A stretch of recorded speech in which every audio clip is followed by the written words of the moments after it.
Magandang gabi mga kapatid, kapatid na Jeriel, mga kapatid natin na nasa iba't ibang panig ng mundo. Tayo po ay bumabati sa inyo ng magandang umaga, magandang gabi, o anumang oras meron po kayo dyan. Kami po ay bumabati na magkakapatid dito sa Amerika, partikular sa aking lugar sa Jacksonville. At kayo po, kapatid na Jeriel. Magandang gabi po sa inyo. Nandito po tayo sa West Coast, California area. Good evening po sa inyo. Dito po ay alas 7 na ng gabi. Ito ay alas 10 naman sa aming oras sa Jacksonville. Kapatid na Jeriel, tayo po ay patuloy na ginagamit ng Panginoon Diyos na mga abang alipin lamang. Ano ho?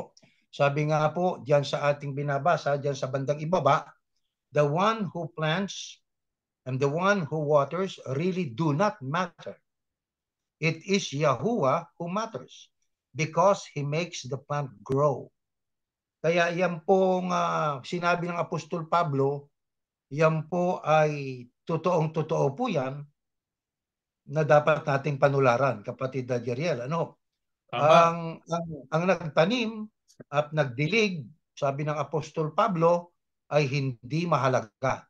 Ang mahalaga ay si Yahuwah na nagpapatubo doon sa binhi. Kaya kami ng kapatid na Jeriel po rito, kami po ay mga abang alipin lamang, kasangkapan lamang. Ano po? Nga po. At anumang relihiyon na organisadong relihiyon na kapag ka ang nangangaral ay parang nakaaangat doon sa iba, yan ay sa aming pananampalataya questionabling leader ng anumang relihiyon. Sapagkat nakasulat ang maliwanag na pahayag ng Biblia, the one who plants. Yan yung mga nangangaral. The one who waters. Yan din yung nangangaral at nagpapalaganap at nagpapatibay sa kaluluwa ng mga tao. Really do not matter. Sabi pa ng Biblia, really do not matter. Talagang Totoong hindi, hindi mahalaga. sabi nga, walang kabuluhan. Di ba? It Yeah. is Yahuwah who matters. Ang Diyos ang mahalaga sa lahat. Tayo po na mga tao, kahit ano pa ang posisyon natin na sa pangangaral, nangangaral tayo ng mga salita ng Diyos, ang mahalaga dito yung mensahe ng Diyos at yung palalaguin ng Diyos na mensahe at ang Diyos na magpapalago nito. Yun ang mahalaga sa ginagawa po nating mga pag-aaral at mga pagsamba, kapatid na yan. Kaya dito ngayon, questionin natin yung maraming mga preachers nagpapasasa, no? Sabi nga hindi na marunong mahiya no?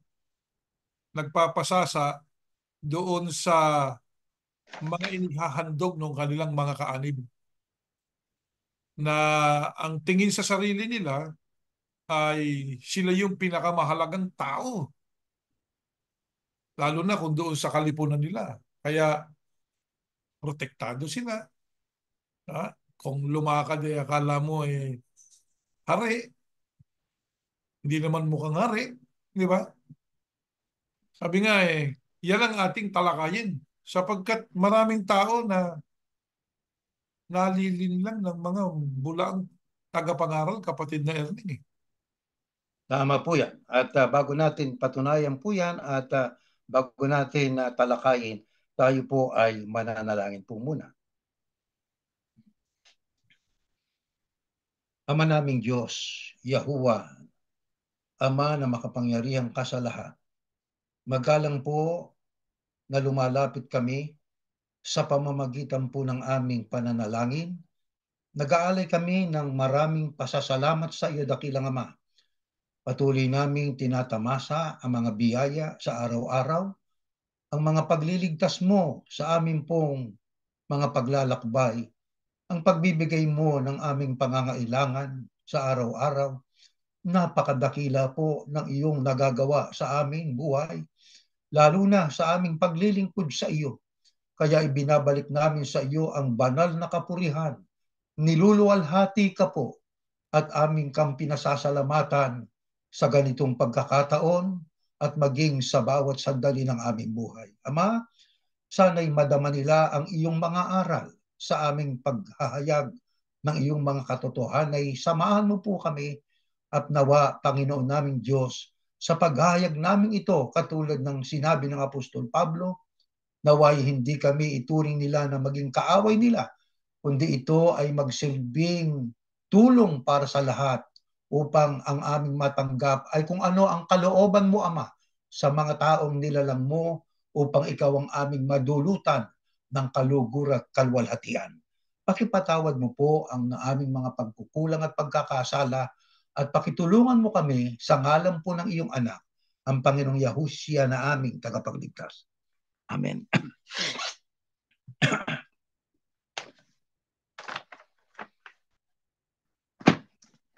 Kapatid na Jeriel at mga mahal na kapatid na kasama natin sa ganitong pag-aaral, kasama na rin ang ating mga panauhin na sa awa at tulong ng Panginoon Diyos ay may mga sumusulat sa atin, nagte-text, kapatid na Jeriel, ang iba ay tumatawag sa atin at ang sabi nga po ng isang araw, kami po'y nakikinig sa inyo ng kapatid na Jeriel sa inyong Bible study. Maraming salamat po. Hindi na po natin babanggitin yung mga pangalan. Alam niyo, kapatid Learning, kahit na yung iba, nasa iba't ibang iglesia sila, dahil nga pinahayag natin, ang pagiging Yahusian ay ito'y practice. Ito ay isang kilusan. Kaya kung kayo po ay nasa isang reliyon, sabi nga ng Panginoong Yahushua,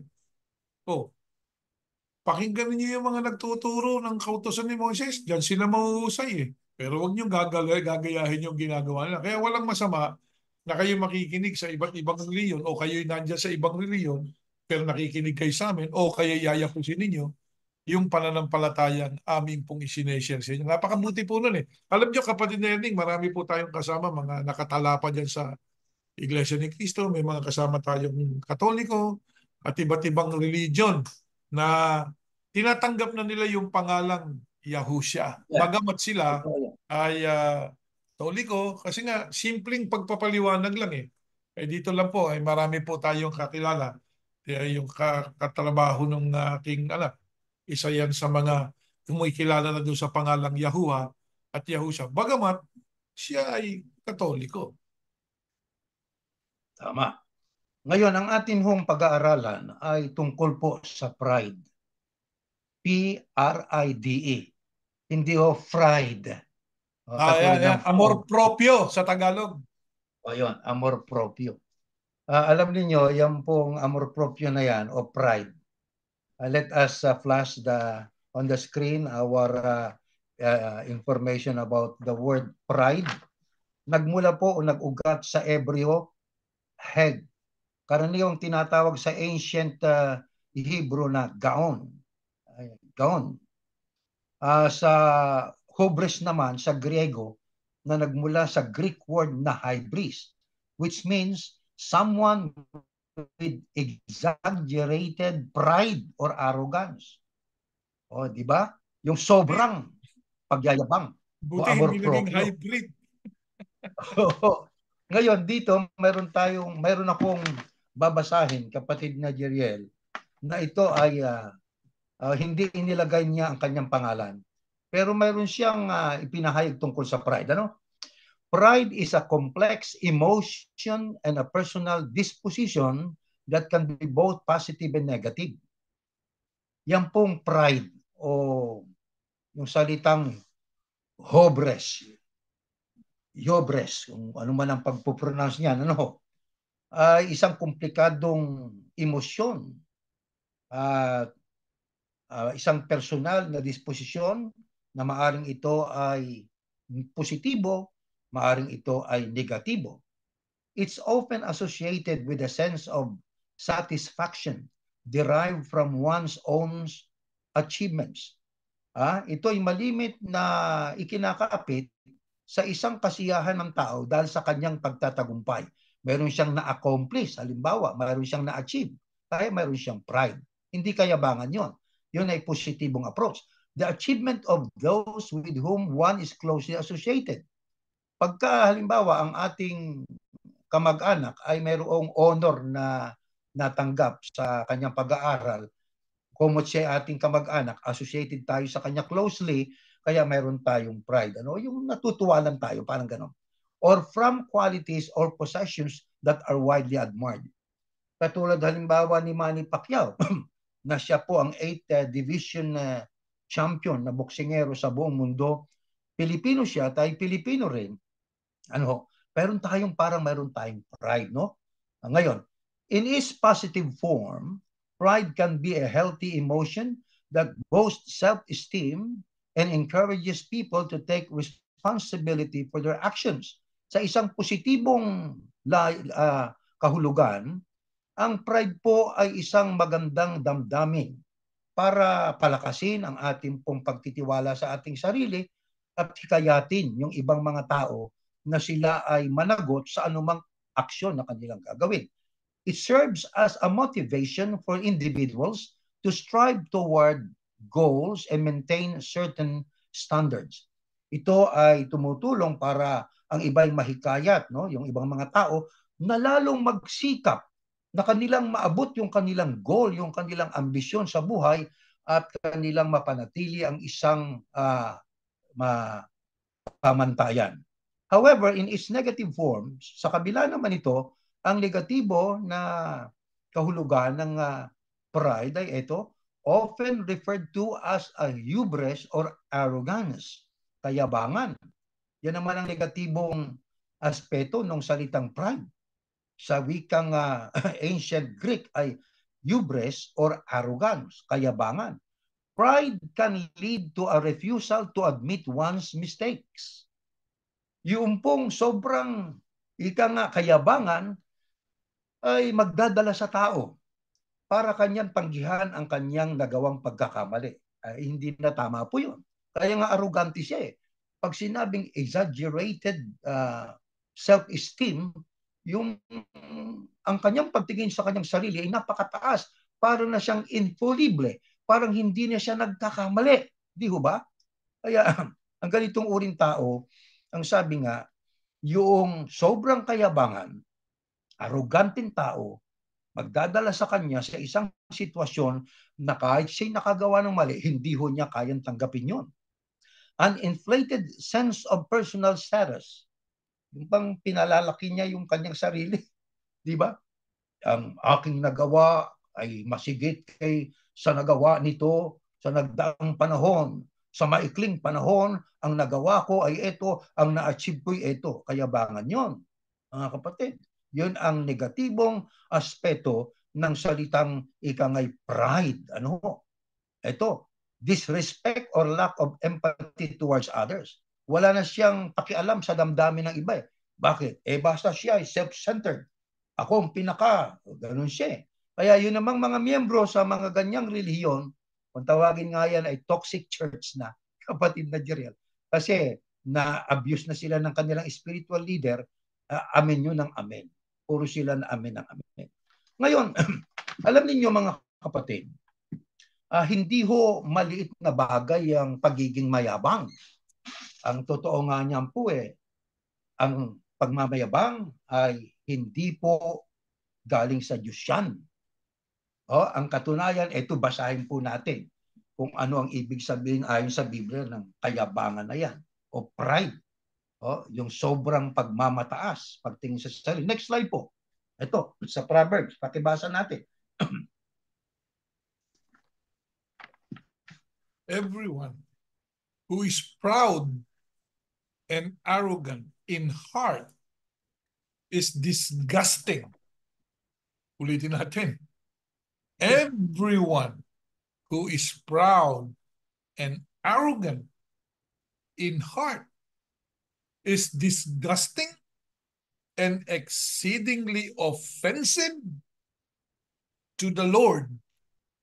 Be assured, He will not go unpunished. Yung mga preacher na nakikinig dito, baka nababasa nyo yan eh. Hindi ba? Sabi diyan, Be assured. Be assured that kind of attitude, being proud and arrogant in heart, will not go unpunished. And then Proverbs 21 verse 4. Haughty and arrogant eyes and a proud heart, the lamp of the wicked, their self-centered pride. Ayan. Nako. Self-centered, lagi siya na lang yung mahusay eh. Siya lang ang Yan. may alam ng lahat. Pati aral nga ng Diyos, siya lang nakakaalam eh. Hindi ba? Siya lang. Pag tinanong mo naman, hindi naman maipaliwanag. Paano nagkaroon paano na bago ito? Bakit yung letter I naging letter A? Ayaw ipaliwanag, di ba? Mayabang kasi. Their self-centered pride is sin. Ayan, kasalanan. In the eyes of God. Ayan, ang mapagmataas na tingin. Nako, palalong isipan. Ayan, ay kasalanan. O ano kasunod? Ganyan ang ugali ng mga taong makasalanan. Ayan. Yang mapagmataas. Sabi nga, mataas ang tingin mo. Pag sinabing mataas ang tingin, kung tumingin sa kapwa niya, mababa naman. Hindi ba? Mhm. Mababa ang tingin doon sa kanyang kapwa. Walang kabuluhan yung kanyang kapwa. Nako, kapatid na Erneng. Ito, aminin natin, yan ang ugali natin nung araw. Ay, totoo yun. Oo, ganyan ang ugali natin. Tingin natin doon sa mga kapwa natin tao eh. Susunugin lang yan. O, di ba? Dagak-dagata ako Masamang yan. ugali. Oo, mapagmataas. Palalo ang isip. Anong kapalaluan natin nun? Tayo lang ang anak ng Diyos. Lahat ng yan, anak ng Diablo. Kahit na mas Yan. mabait pa kaysa sa atin, anak pa rin ng Diablo para sa atin. Di ba? Ang sabi diyan, yung ganyang isipan, kasalanan. Ha? At yung ganyang ugali ng mga tao, ugali ng mga taong makasalanan. Ayan. Kaya mayroon dyan, hindi naman sa pag-ano, kung makapag-teksto, akala mo kung sino, hindi naman ibinubuhay yung aral.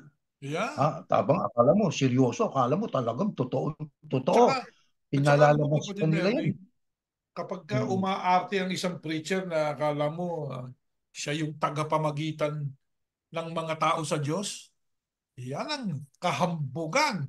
Naku, napakayabang na tao niyan pagka umaarting siya yung namamagitan sa Diyos at sa mga tao. Naku, Paano niya nasasabi yun? Pagka nagbabayubay, paano nga? oh, hinihiling ko sa Diyos. Mga banat pa Oo. niyan, di ba? Abutin niya kayo. Ayan, ganyan. Kung mangaral. Ano pa? Sasabihin pa hirap na ba kayo? Naku Tinatanong po. pa yung mga miyembro, hirap na ba kayo mga kapatid? Kasi hindi ka hirap eh. Bakit? Yung pinahirapan mo talagang hirap na hirap. Wala na nga, wala na nga Nangi- makain eh. Nangingiti tayo, pero totoo yan, kapatid na Jeria. Yeah. Yan yung tinatawag ng Bibliang mataas, palalong isipan. Ano yan? Kasalanan. Kaya, maraming ganyan Bakit ngayon. kasalanan?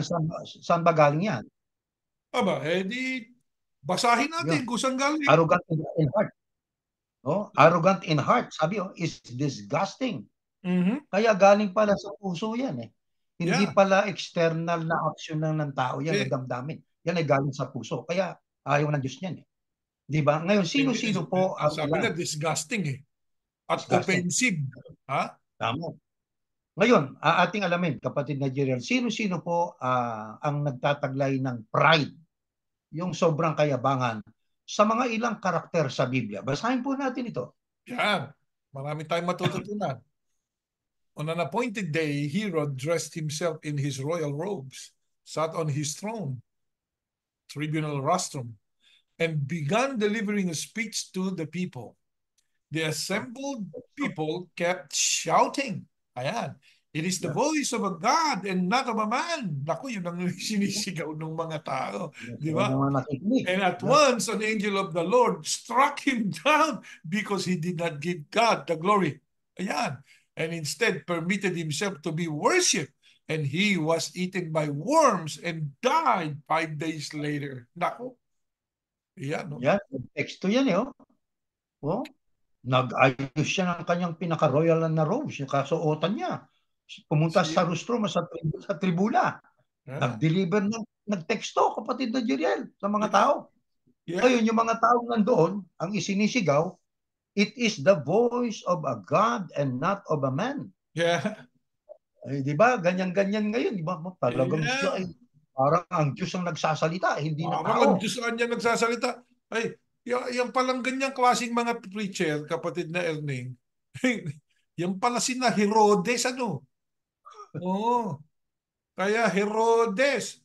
Ay, naku, si Herodes pala yung ganyang klase ng preacher. At yung mga taong naku, napakabiyaya niya ng aming ginawang pagtitipon. Parang ang Diyos ang nagsasalita. Parang kausap niya lang ang Diyos. Nauto ka nga eh. Talaga nga kinakausap niya sa panguto. Hihiling ko sa Diyos. Naku. Hirap na ba kayo? Oo, yung mga ganong klase ng bayubay ba tawag nila ron? Summation. Bayubay tawag nila. Wala ano nangyari kay Herod, kapatid na Jeriel? Ayan, no? Ang sabi diyan, at once, an angel of the Lord struck him. Ayun. Siguro, ano ba gandang salita ng struck? Sinapok. Huwag kayong magagalit, ha? Struck him, eh. In-struck, ano? Sinapok. Anong dahilan? Ayan, no? Oo, bakit siya in-struck nung anghel? Struck him down. Kasi hindi lang ba siya in-struck, eh. Struck him down para na-knockout, eh, no? Knockout. Why? Because he did not give God the glory. Ayan. Ang yabang mo kasi, eh. Sa halip na Diyos ang bigyan mo ng glory, ang binibigyan ng glory yung sarili niya. Sabi nga, instead, permitted himself to be worshipped. Alam nyo, pagka yung mga tao, sobra na ang focus sa'yo, wino-worship ka na, dapat pigilan mo. Hindi, pakaway-kaway ka pa eh. Hindi ba? Ganun ang ginagawa ng ibang mga pinuno. Sinasamba ka ng mga kasama mo eh. Ano katunayan? Lahat na sabihin mo, tama kahit mali eh. Ito, papanood natin ang video. Can we show the first video, the two little girls? Kapatid na Jaya. We will insert it there.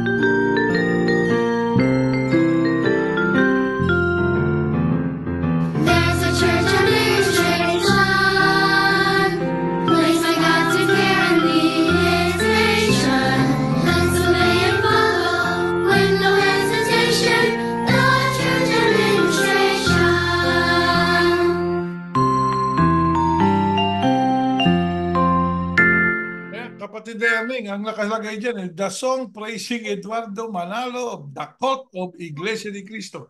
Hindi ho kami ito, ha? Hindi sa amin yung video na yan. Disclaimer, yan ay nasa YouTube. Pinanood lang natin, ano? At tingnan natin. Ano yung ginagawa ng mga batang yun? Sino nagtuturo sa mga batang yun? Ang sabi nila, hindi sila sumasamba sa larawan eh. Ano yung praise na yun? Di ba? Yung pagka pinipraise mo ang isang tao ng pangrelihiyon,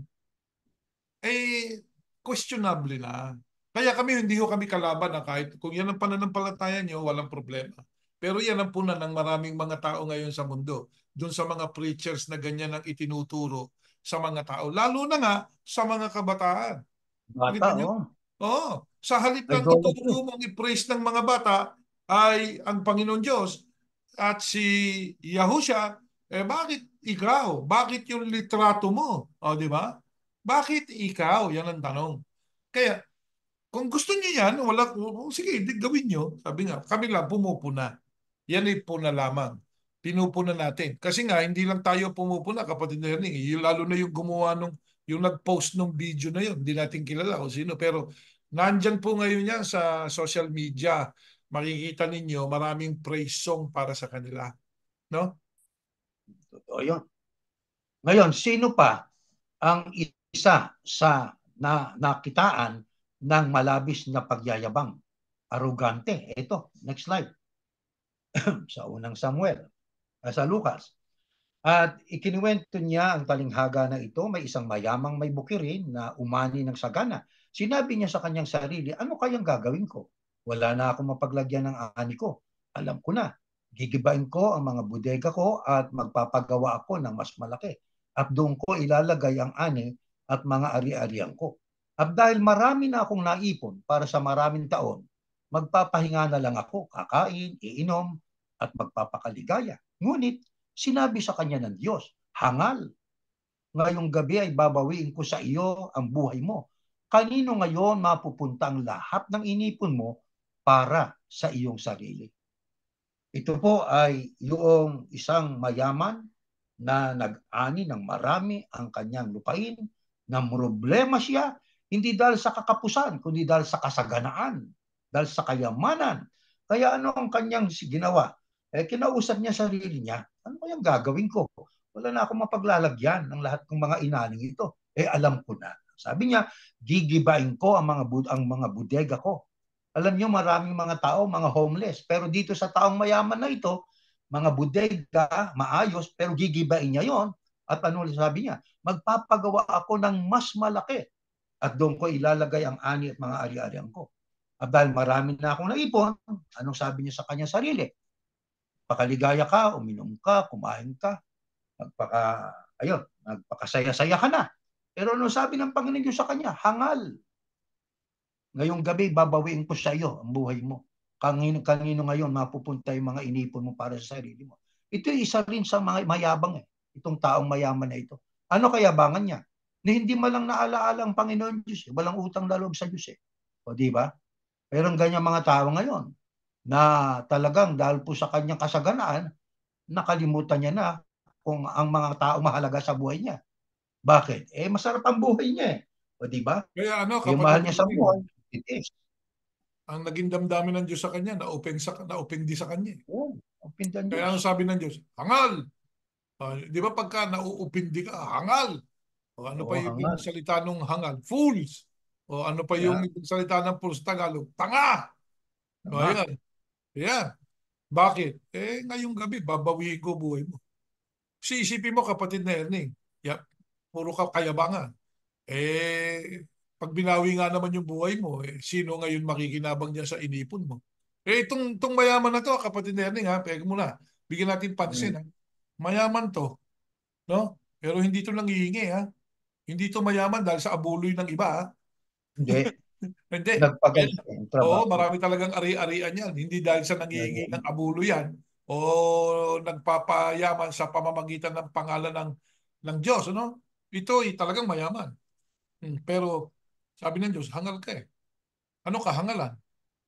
Ang kahangalan niya, meron siyang bagay na nalimutan. Ano yon? Na ang kayabangan, ayan sabi nga eh, no? Opensiba sa Diyos yan. Kasalanan. Disgusting sa Diyos yan. Disgusting. Hmm. Sino pa ho? Ito pa, ang isang karakter na talagang mayabang pa rin. Mayabang eh. Ito, ang paksa ng ating usapan, kayabangan eh. Yeah. Ito, pakinggan natin. Huwag nawa Unang tayong Samuel. magmagaya. Huwag nawa tayong magaya. Huwag tayong gagaya dyan. Galing tayo dyan, pero nagbago na tayo. Mhm. Next slide po. Next slide. Ayan. Lumapit si Goliath kay David na pinangungunahan ng tagapagdala niya ng armas. Nang makita niyang binatilyo lamang si David, magandang lalaki at may mamula-mulang pisngi, hinamak niya ito. Ayan. Ang paghamak sa kapwa, ano yan? Kayabangan. Kayabangan. Oo, hinahamak. Di ba? Sinabi niya kay David, aso ba ako at patpat yung daladala mo? At isinumpa niya si David sa ngalan ng kanyang mga Diyos. Sinabi pa niya, lumapit ka rito at ipapakain ko ang bangkay mo sa mga ibon at sa mababangis na hayop. Sino pa po ang isa sa karakter ng Biblia na nakakitaan ng kayabangan itong higanting si Goliath? Sapagkat itong si Goliath, pag pinag-aralan po natin ang kanyang kasaysayan, mula sa pagkabata, well-trained na mandirigma talaga ito eh. Warrior, di ho ba? At bali ba, mataas. Nasa pagitan niya ng 9 to 10 feet ang height niya, matangkad talaga. Eh, ang humarap sa kanya, batang lalaki, namumula pang pisngi. Anong ginawa niya? Hinamak ni Goliath si David. Anong sabi pa nga niya? Kahayagang kanyang hinamak si David. Ang sabi niya, aso ba ako? At patpat yung daladala mo? Kasi ang daladala ni David, hindi Yung ano, espada, katulad ng kay Goliath. Ang yeah. daladala niya, isang patpat. Di ba? Kasi Ano nga ngayon ang pastol eh. sinabi? Pastol siya eh. Oo, pastol siya kasi, pastol ng mga tupa.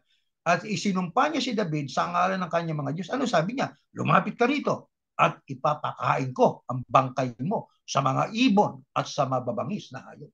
Mga kataga, mga salita, pananalita ng taong mayabang. Ayan. Mayabang po si Goliath, pero ano nangyari sa labanan? Isang bato ka lang. Oh, hindi lang isang bala, kundi isang bato ka lang. Pag tama sa noo, imbis na siya ay nakatihaya, pasubasog na bumagsak. Gawa ng Diyos po yun eh. Hindi ho ba? Sapagkat yung nagmamataas, ibababa, ang nagpapakababa, itinataas ng Diyos yun. At bali ba, ang sabi nitong si David, ang labanan ito, ikaw na hindi tuli, na higante, na Pilisteo, ibibigay ka ng Diyos sa kamay ko. Sapagat ang labanan ito sa pangalan ni Yahuwah. Sino pa po ang mga karakter ng Biblia na nakakitaan ng kayabangan? Pakibasa po natin ito, kapatid na Jerian. Next slide. Noong si Belshazzar, ang hari ng Babylonia, naganda siya ng malaking piging para sa kanyang 1,000 marangal na mga bisita. Habang nag-iinuman sila, pinakuha ni Belshazzar ang mga tasang ginto at pilak na kinuha ng ama niyang si Nebuchadnezzar sa templo ng Diyos sa Jerusalem. Ipinakuha niya ang mga ito para gamitin nila ng kanyang mga marangal na mga bisita, ng kanyang mga asawa at ng iba pa niyang mga asawang alipin.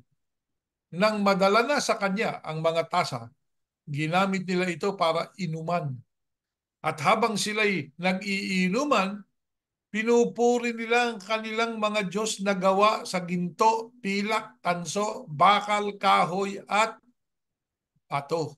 Ang tanong natin, sino pa yung isang na may kayabangan? Ito, si Belshazzar. Sino yan? Hari ng Babylonia. Ano ba yung Babylonia ngayon? Yan yung Iraq ngayon.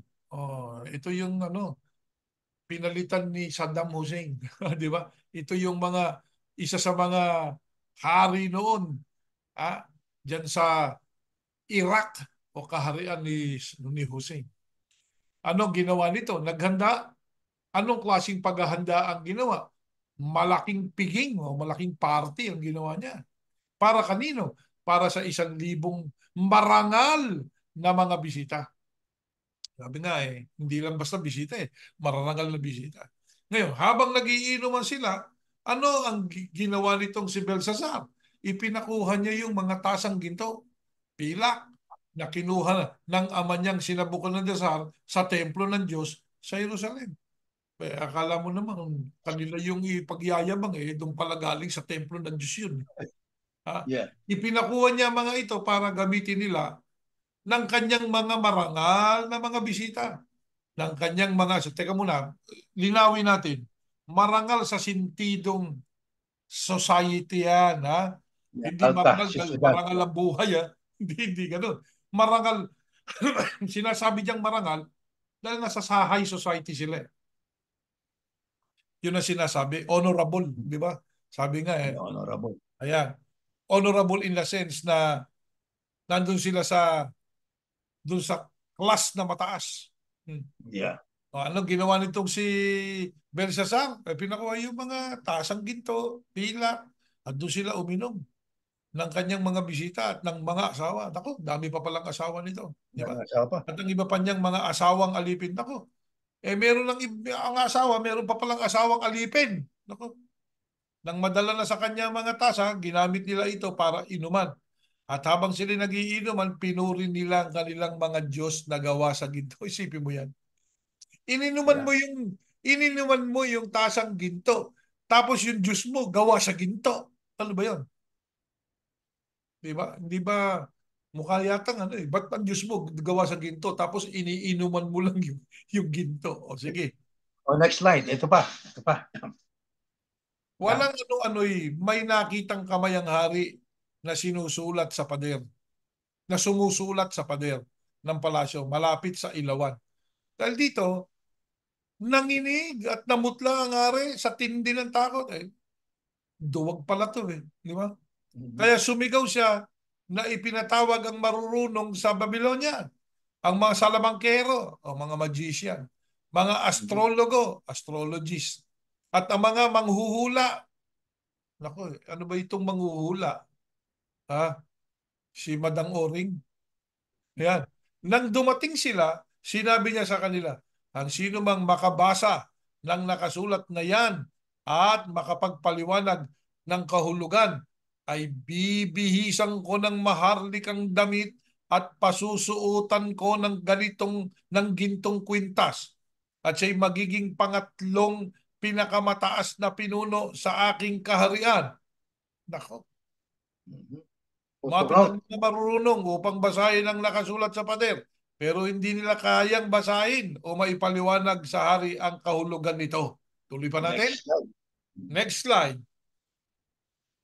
Dahil may isang tao sa iyong kaharian na nasa kanya ang espiritu ng banal na mga Diyos. Noong panahon ng iyong amang si Haring Nabucodonosor, ang taong ito ay nagpamalas ng kanyang karunungan tulad sa karunungan ng mga Diyos. Ginawa siya ng iyong ama na pinuno ng mga salamangkero, engkantador, nako, lahat na salamangkero, engkantador, manghuhula Astrologo. at mga astrologo. Siya ay si Daniel. Eto na. Yan. Daniel. Daniel. Na pinangalanan ng hari na Beltesazar. May pambihira siyang kakayahan at karunungan. Marunong siyang magbigay ng kahulugan sa mga panaginip, magpaliwanag ng mga bugtong at lumutas ng mahihirap na mga problema. Kaya ipatawag mo siya at ipaliwanag niya ang kahulugan ng nakasulat sa iyo na iyon sa pader.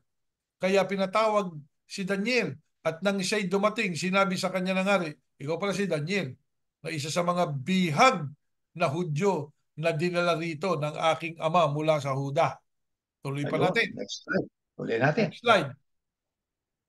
Nabalitaan ko ang espiritu ng mga Diyos ay nasa iyo at mayroon kang pambihirang kakayahan at karunungan. Ayan, nabalitaan ng hari. No?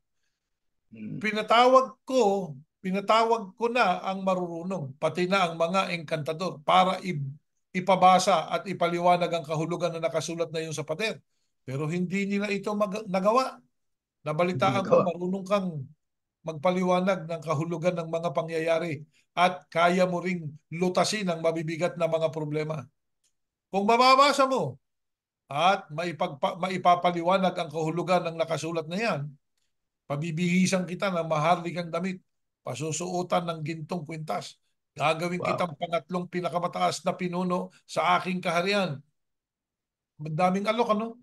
Daming alok. Oh, sumagot si Daniel. Ito sagot. Mahal na hari, wag na po ninyo akong bigyan ng regalo. Sagot sa kanya. Wag na po ninyo akong bigyan ng regalo. Ibigay nyo na lamang ibigay nyo na lamang sa iba. Pero babasahin ko pa rin para sa inyo ang nakasulat sa pader at ipaliliwanag ko ang kahulugan nito. Mahal na hari, ang inyong amang si Nabucodonosor ay ginawang hari ng kataas-taasang Diyos. Naging makapangyarihan siya at pinarangalan. Dahil sa kapangyarihang ibinigay ng Diyos sa kanya, ang mga tao sa iba't ibang bansa, lahi at wika ay natakot sa kanya. Nagagawa niyang patayin ang sino mang gusto niyang patayin. Ba? Matindi Wow. ang karapatan nitong taong ito. No? At nagagawa rin niyang huwag patayin ang gusto niyang huwag patayin. Inatasan, itinataas niya sa tungkulin Promotion. ang gusto niyang itaas. Ayan, naku. Itinataas niya, sabi doon, sa tungkulin ang gusto niyang itaas. Ha? Binababa niya sa tungkulin ang gusto niyang ibaba. Parang may kilala tayong ganito, ah. Di ba? Pero siya ay naging mayaman Ayun. at nagmataas. Kaya pinaalis siya sa kanyang tungkulin bilang hari. Sino yun? Yan, si Belsasar. Sinabucodonosor. Oh, Si Sinabucodonosor yun. Belsasar yan. Si Ayan, Belsasar. ano yun? Pinag-aaralan natin yung mayabang eh. Di ba? Oo, si Kasi nga, sa Belsasar. kayabangan nitong haring ito, gusto niyang itaas, at po-promote niya. Gusto niyang i-demote, i-demote niya. Alam Demote. niyo, kapatid na Erning, ako hindi katakataka hari yun eh. Di ba? Hari. Pero hindi ka naman hari. Nagpo-promote ka, nagdi-demote ka. Batay saan ang demotion at promotion mo? Yan ang tanong. Di Yan ba? ang tanong. Oh, ewan ko kung saan nyo binabata yan. Sabi, kung nagtanim niya, sabi, kapag kaan niya nag-asik ng marami, mag-aani ng marami, kunyari pa, gumagamit ng talata ng Biblia. Pero hindi naman totoo, di ba? Ang pinopromote, di naman ka-promote-promote. Oh, kung sino pa nga yung makasalanan, yun ang pinopromote eh. Oh, May alam tayo, kapatid na Jeriel, di ba? Huwag na natin banggitin hindi yan. na. Ito yung pagkakataon lang kasi magiging chismis pa pag binabanggit mo yung Okay. pangalan. Pero hindi tayo nagchichismis. Yan yung naging karanasan. Nakita natin doon sa mga nangunguna na parang hari na napakayayabang. May promotion. Eh, meron nga iba, hihiyain ka. Pagkatapos kang hiyain, ha? Ano gagawin? Gagantimpalaan. Ano yun? Karapatan mo ba yun? Kung hari ka siguro. Eh, ito nga hari. Ano ginawa ng Diyos dito sa hari sa Nabucodonosor? Nako, Inalis. Di ba? inalis. Bakit? Karapatan. Mayabang eh. Kaya Yeah. ayaw ng Diyos ng mayabang kahit na hari ka pa eh. Oh, yung hambog na hari, nako, ayaw ng Diyos niyan. Yung Oh, hambog ito na pa. president, Meron pa. Meron eh, pa kapatid na Jeriel. Ito pa. tuloy Next slide. natin. Next slide. Gumawa si Haring Nabucodonosor ng isang mensahe para sa lahat ng tao sa iba't ibang bansa, lahi at wika sa buong mundo. Ito ang nakasulat. Sumayin niyo nawa ang mabuting kalagayan. Sinabi niya, talagang makapangyarihan ng Babylonia ang itinayo kong maharlikang bayan sa pamamagitan Mayabang. ng aking kapangyarihan, ayan ang kayabangan, Yeah. at para sa aking karangalan. Oh, Nako, mayroon diyang mga parang may nararamdaman tayong katulad niyan yeah. ngayon. Ah. Yeah, merong mga ganyan tao kahit ngayon eh. Ha? Maharlikang bayan niya. Ipinagmamalaki yung kanyang na-accomplish. O ito na tayo ngayon. Kaya yung mga kasama niya doon sa kaharian, kung kaharian man yan, saksakan din na yayabang. Kaya ano sinasabi? Katulad nga ng kanina nabasa natin, hindi nga niya salita yan ng isang tao. Salitaan niya, nagsasalita ang Diyos. Parang gano'n na Yeah. nangyayari. Di ba? Yeah. Kasi nakakita sila ng bagay na di umano ay na-accomplish. Katulad nitong hari na ito. Ang sinasabi, makapangyarihan talaga Babylonia. Malakas talaga tong Yeah. ating grupo. Yun ang sinasabi. Itinayo ko, sabi niya. Oo, sabi. At tinayo kong maharlikang bayan sa pamagitan ng aking kapangyarihan. Alam nyo, yung mayayabang, yan ang sinasabi lagi. Di ba? Oh, hirap na ba kayo? Oh, hindi siya hirap eh. Di ba? Hindi siya hirap. Hinihiling ko ay, Oh, sa Diyos, ba naging tagapamagitan pa, di ba? itinayo ko. Hinihiling ko, oh, bakit para ka tagapamagitan? Oh, hinihiling mo sa Diyos. Dapat hilingin natin sa Diyos. Di ba ganon? Yun. Yun ang mababa ang kalooban. Hilingin po natin sa Diyos. Hinihiling po namin sa iyo, Ama. Dapat ganon. Yun. Kasamang sarili. Oo, kasama mo, sarili mo. Alam nyo, sa ministerial, tinuro sa atin yan eh. Oh, dynamic leadership. Yung Oo. dapat Isa kasama sa ang mga sarili. subject yan eh. Hindi ba? Yeah. Ang problema, yung gumawa, hindi naman ginagawa. Oh, yung, Hindi yung gumawa ginagawa. ng aklat, hindi naman ginagawa yan. Di ba? Kaya kapag Hindi. nagtuturo sila, parang tagapamagitan. Ayun ang Oo. nangyayari. Oh, di ba? Itinatayo ang sarili. Oh, sasabihin pa, Aba, tingnan mo mga anak mo. Hindi ka ba anak? Oh, Bagat basbasan demonyo mo pala. sila. Oh, ano pa? Yeah. Abutin mo sila. O, ba't ikaw, hindi ka ba abutin? Yun, kapatid na Nako. Erning, ang mga kataga na may kayabangan. Yeah. Yun ang Sa sabi sa totoo atin lang. yun, tayo nag-aaral, di ba? Yan ang Yeah. sinasabi sa Huwag atin. May mayabang. kayabangan yan. Yeah. Eh yung mga tagapagturo natin, ha? Tayo yung sinasabihan, pagka ganyan kayong magturo, eh may kayabangan yan. Yun ang sinasabi, di ba? Oh. Dapat isama nyo sarili nyo. O tama. Yun ang mapagpakumbaba. Kaya kung kayo hihingi sa Diyos, hinihiling po namin sa iyo, Ama, kung gusto mong bumayubay, Yeah. di ba? Tulungan mo po kaming lahat. Nahihirapan po kami sa aming pamumuhay araw-araw sapagkat napakarami pong problemang dumarating. O yun, ganun sana. Hindi yung kayo hirap, ako hindi. Parang ganun. O, di ba napakayabang nung pagka ganun. Oh. Eh nako, sabi nga may mangyayaring hindi mabuti doon sa hambog eh. Yeah, totoo yun. Mhm. Dahil sa lahat ay hinatulan ng Diyos. Itong mga karakter na yan, Yeah. lahat ng yan ay hinatulan ng Panginoon Diyos eh. Dahil sa ang pagmamataas ay kasalanan sa harap ng Diyos. Sinabi. Ngayon, kanino ho natutunan ng mga ito? Sino ho bang author ng pagmamataas? Next one. Ito, basahin natin.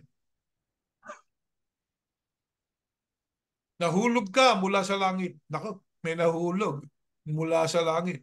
Ikaw na tinatawag na tala sa umaga. Buti hindi tala. Oh. Tala. Yung pinagsisigawan ng ibang religion. Tala! Talaan! No, di ba? Oh.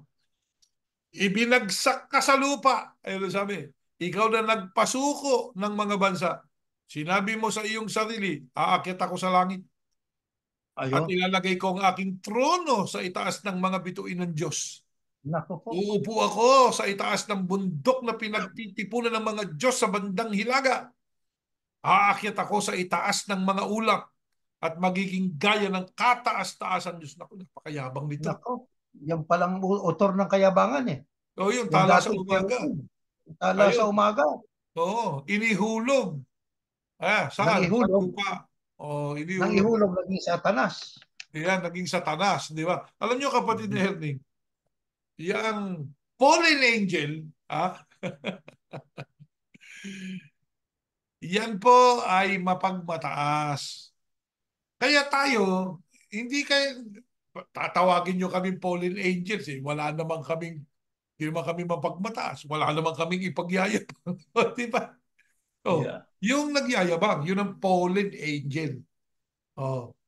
Kasi medyo yung salita ng Biblia, ginagamit ng ibang relihiyon sa pangungutya eh. Di ba?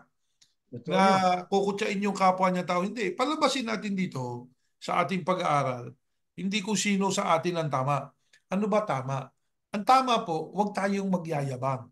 Sa Diyos, ang mayabang, mapagmalaki, sabi nga, that kind of attitude is Disgusting. disgusting and offensive to God. Nakakainis sa Diyos yan eh. Disgusting. Ano ba yung disgusting sa Tagalog? Kadiri, sabi nga, di ba? Oo, nakakadiri. Oh, nakakadiri sa Diyos yan eh. Yung ganyang kaugalian. Akala mo kung sino ka. Kaya nga, alam niyo yung mga tagapagturo, kapag na Erning, sa ating pag-aaral po sa pagsamba, sabi doon sa kanila do not rule. Kasi pag nagro-rule, nagiging mayabang eh. Hindi po ba? Kaya Yeah, ruler. merong tagubilin sa mga preachers eh.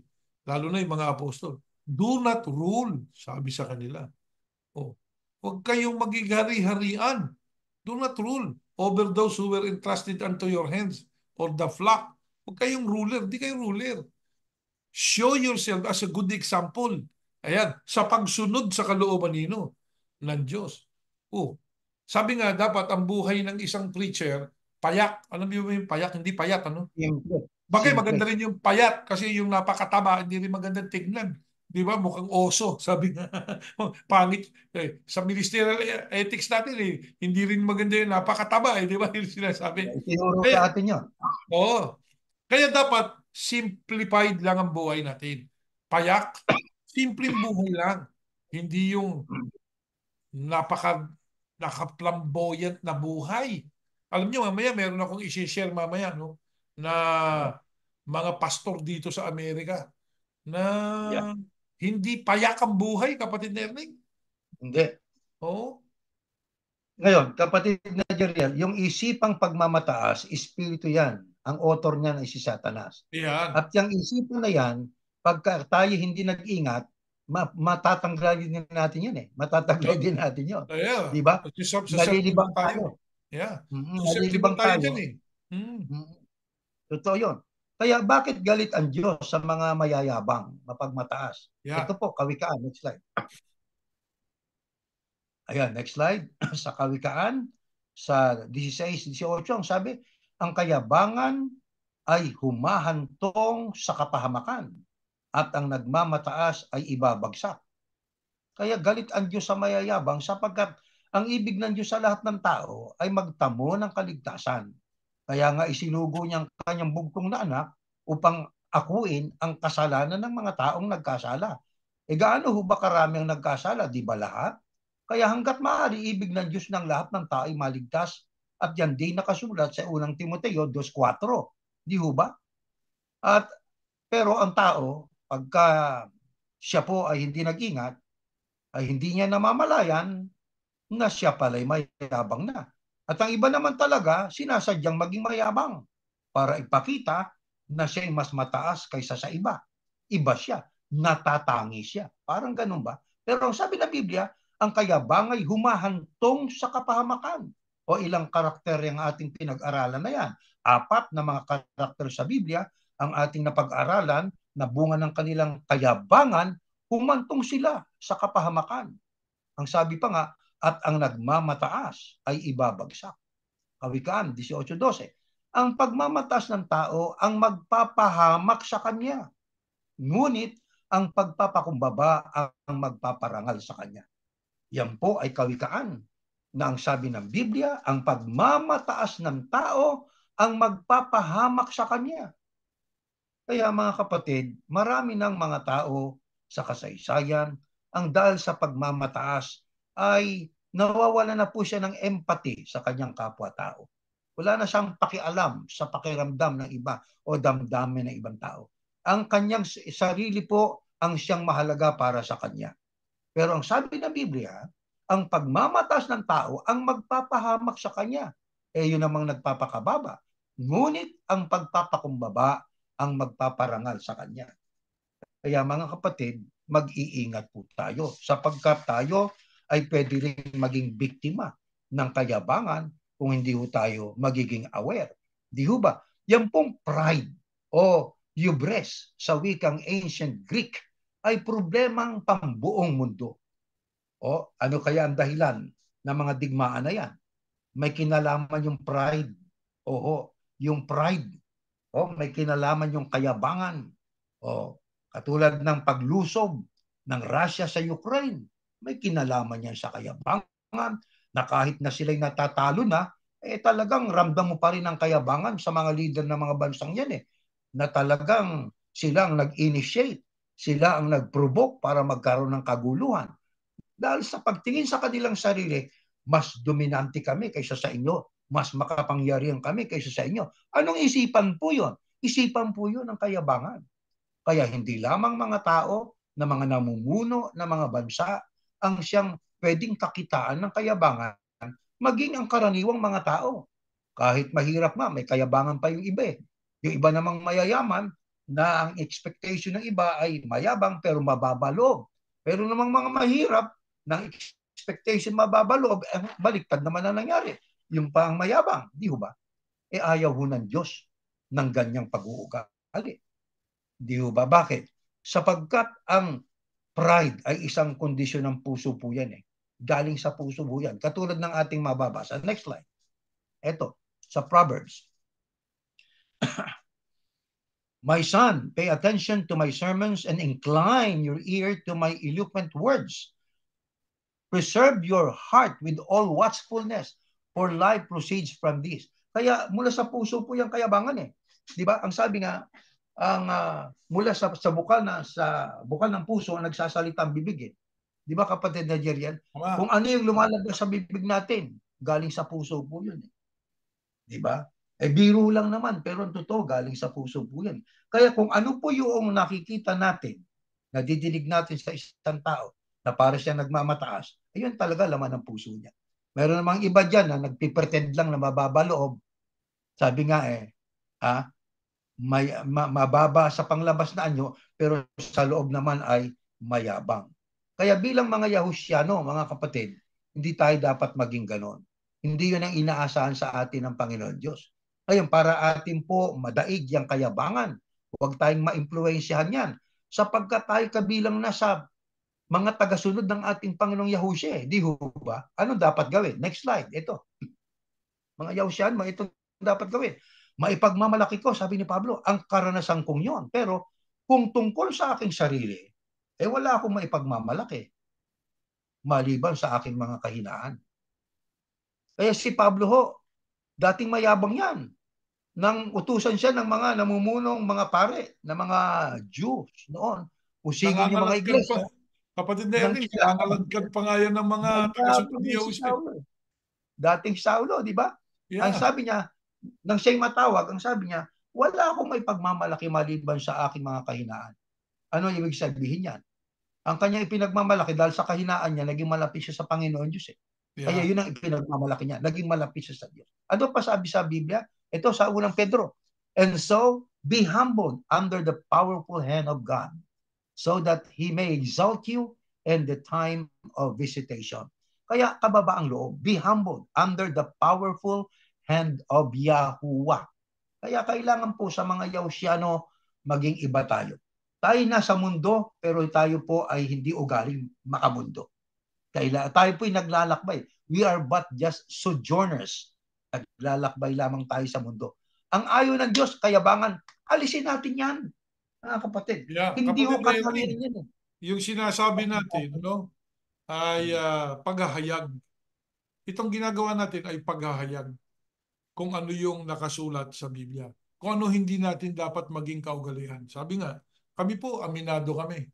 Nung araw, ang tingin namin sa kapwa natin tao, no, kapatid Ernie, walang alam. Ayan, walang alam. Di maliligtas, susunugin lang yan. Ganun tayo kung tumingin sa ating kapwa-tao. Totoo yun. Judgmental pa nga tayo eh. Sabi nga, judgmental pa nga tayo eh. Kaya ang ating sabi nga circle, ang liit lang eh. Akala natin ang laki-laki natin eh. Pero tayo-tayo lang kasi eh. Pupunta ka doon sa Tayo lang. isang kapilya, sa isang lokal. Kayo-kayo lang eh. Akala nyo laki. Pero alam nyo po, mga kaanib dyan sa Iglesia ni Cristo. Pagka kayo eh, wala na dyan sa iglesia niyan. Sabi nga eh, may isang miyembro ng iglesia, dating miyembro, kung ano man, hindi, wala kami nakikita. Di ba? Kala lang natin malaki. Kasi nga, yun nga yung pride na kahambungan. Akala natin, sabi nga, worldwide tayo. Yun ang parati nating sinasabi. Nandun tayo sa 95 ba yun, kapatid na Ernie?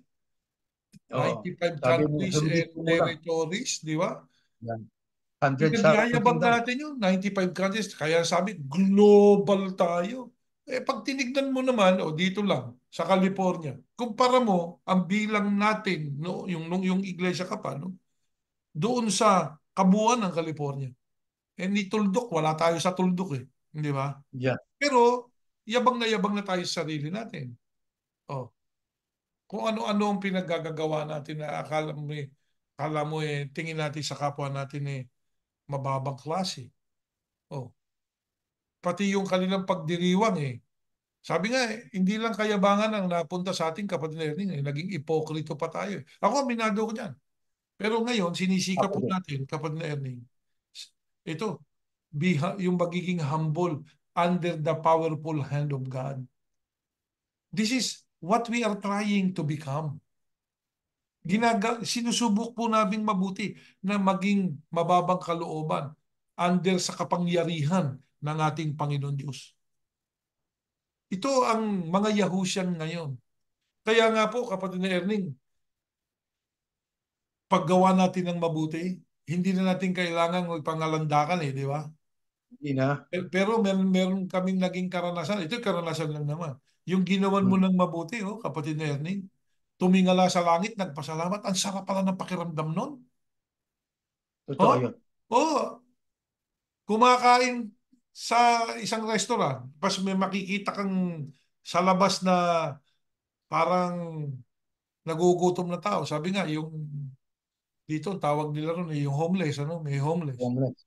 So, ang ginawa natin, yung sa pamamagitan ng sapagkat yun ang magiging yahusan, tinulungan natin. Kumakain ka eh. Yung isa, nagugutom, umagang-umaga, siguro gustong-gusto niyang kumain, kaya lang hindi siya makapasok doon sa restaurant. Wala siyang Oh, pambili. Ano ba? So, ibinili mo ng pagkain. Alam mo, kapatid na Ernie, ang isang napakasarap pala pakiramdam, yung hindi, yung ang pasalamat sa'yo, thank you. Ganun lang ang sabi sa'yo, thank you. Tapos nung tumalikod ka na at naglalakad ka na, nakatingala siya sa langit na gano'n, salamat, thank you, thank you. Nananalangin yeah. sa Diyos. Nagpapasalamat doon sa biyayang tinanggap niya. Yun ang napakasarap na pakiramdam, kapatid na Ernie. Totoo yun. Sarap na Totoo. pakiramdam na. Powerful yun kapag kayo nang naranasan natin. Kaya po, mga kapatid natin kay Yahushua, ano, gumawa tayo ng mabuti sa ating kapwa. Pumupuna tayo. Wala namang masamang pumuna eh. Hindi ho kami naninira. Pinupuna lang namin. Katulad nun, ititrain nyo yung mga bata na tignan yung litrato ng inyong pinuno, kantahan yung inyong pinuno. Saan nyo sila dinadala? Yan ang tanong namin. Kung yan ang gusto nyo, hindi namin kayo pipigilan. Pero, kukwestiyon kami. Saan mapupunta yun? Anong paggalang ang gagawin sa iyo ng mga batang yun pag lumaki? Oh, umawit ba sila? Eh, kasi nga, hindi alam yung litrato daw ng Panginoong Yahushua, eh, di ba? Kaya nilagay yun. Yeah. Pero Kaya, hindi tama kasi tinuturuan ng idolatry yun eh. Di ba? yeah, Idolatry yun. sabi nga, kaya kami pumupuna, hindi para manira, malaking puna yan eh. Ayaw ng Diyos niyan. Hindi ba? Merong ang hari, sino yung isang hari na yon? Nagtayo ng kanyang sariling rebulto? Si Saul. Marami, hindi lang isang hari yan. Maraming hari ang nagtayo ng Pero sa mga ribulto niya. kahari, sa hari ng bayan ng Diyos, si Saul yata yun eh. Si Nagtayo, ano, yung nagtayo siya ng sarili niyang ribulto. Yeah. yeah. Tapos Oh, ipinagyabang. Kaya yung mga pinagyaman niya. ribulto na yan. O yung mga litra. Okay lang kung may litrato ka, lagay mo sa pitaka mo eh. Okay yan, may litrato mo, lagay mo doon sa bahay mo. Pero ipalagay mo yung litrato ko sa mga bahay ng mga miyembro mo. Teka muna, ano na yan? Ba't kailangan? Ano ang ibig sabihin niya? O, di ba? Ba't kailangan? Saan ka papunta niyan? So, yan ang pinupuna natin. Masama po bang punahin yan? Hindi. Paninira po ba yun? Hindi. Yan ay pagsisiwalat. Huwag niyo gawin yan. Mauuwi kayo sa idolatry. Di ba? Eh, ayaw ng Diyos ng idolatry. Ang Diyos ay Diyos na Bakit? sino panibuguin. Yun, siloso ang Panginoon Diyos eh. Ngayon, Yeah. kapatid Gabriel, ang pride ay talagang lagana po yan. Maging sa ating sarili, Yeah. kalaban po natin yan. Di ba? Sapagkat pag sinabing pride, from within eh. Galing sa Yeah. puso po yan. Dahil kaya mahirap supilin sapagkat ang kalaban natin, sarili ho natin. Pero Yeah. kailangan itong masupil eh. Bakit? Ano ba hangarin ng Panginoon Diyos sa lahat ng followers ng kanyang bugtong na anak? Next slide po. Ito, sahin po natin. At dahil naalis na ang takip sa ating isipan, nakikita na natin ang kapangyarihan ng Panginoon. Nakita nyo, naalis na yung takip sa ating isipan. Eh. Ano ang Mhm. katumbas po niyan? Ayan ay, ano yan, Op- figuratibo. Na ibig Open-minded na, sabihin, open-minded. open-minded na tayo. Yun. Ano na Mhm. ngayon, kung open-minded na tayo, nakikita na natin ang kapangyarihan ng Panginoon. Ano ba yung Yeah. kapangyarihan na yon? Hindi ba yung kapangyarihan sa pagliligtas yung Ebanghelyo? Di Yeah. ba? Ayon sa Roma 11:17, at ang kapangyarihang ito ay mula sa Panginoon na siyang banal na espiritu ang siyang unti-unting bumabago sa atin hanggang tayo maging katulad niya. Yeah. Ayun. Makatwid, unti-unting nagbumabago sa atin. Naaalis yung pride ng tayo naging iglesia ni Yahushua eh. Di ba? Yeah. Nakatakas na tayo doon. Na doon ay talagang tayo pagka dating natin sa isang suguan eh. Hintay tayo may taga-bitbit ng ating bag, attach kay, di ba kapatid na Jeriel? Tama. Tapos dito ho kayo matuto. Okay din po yun eh. Pero ina-expect po natin yun para bang tayong mataas kaysa sa kanila. Yeah. Eh ang Panginoong Yahushua hindi nagpaestima ng ganun eh. Di ba? Hinugasan pa nga yung paa ng mga alagad niya eh para ipakita yung kababaang loob. Ngayon, kaya tayo bilang followers ng ating Panginoong Yahushua, yung kapangyarihan ng Panginoon na yon, yun ang unti-unting nagbumabago sa atin. para maging katulad tayo ng Panginoong Yahushua. Oh. Roma, ito pa sabi, sapagkat alam na ng Diyos noong paman kung sino-sino ang kanyang magiging mga anak. Mhm. Totoo naman talaga yun sapagkat ang Diyos ay nagsasalita mula sa wakas, ng wakas mula sa pasimula. Alam niya kung sino ang sa wakas magiging kanya, di ba? Kapatid na Jeriel, alam niya Tama. kung sino ang magiging hindi kanya. Alam ng Diyos yan eh. Bakit? Sapagkat ang Diyos ay omnisciente, all-knowing. Kaya ang sabi niya ni Pablo, sapagkat alam nga ng Diyos noong paman kung sino-sino ang kanyang magiging mga anak. At Tama. sila'y itinalaga niyang matulad sa kanyang anak na si Yahushua para Yeah. siyang maging panganay sa maraming magkakapatid. Nakita Ayan, niyo ho? paliwanag kapatid Erning. Si Yahushua panganay. Kaya ano utos ng Panginoong Yahuwah sa lahat ng mga tagasunod ni Yahushua? Magkaroon kayo ng isipan katulad niya. Bakit? Tama. Siya yung panganay eh. Di ba? Hmm. Kaya unti-unti tayo ngayon binabago. Binabago. Una, hindi na tayo judgmental. Hindi natin nasasabing dati pagka talagang may diin pa. Hindi maliligtas yan. Nako, Yeah. hindi maliligtas yan. Yun ni Judgment. kayabangan. Pag tinanong mo yung isang nagsasalita na ganon, sige nga paliwanag mo kung paano ka maliligtas. Hindi naman niya maipaliwanag. Di ba? O pag tinanong mo, kailan ka ba maliligtas? Sa araw ng pag-uukom. Ano ko, ang sagot meron pang diin eh. Sa Oh. araw ng pag-uukom, doon ako maliligtas. O, sa araw ng pag-uukom, ano ka?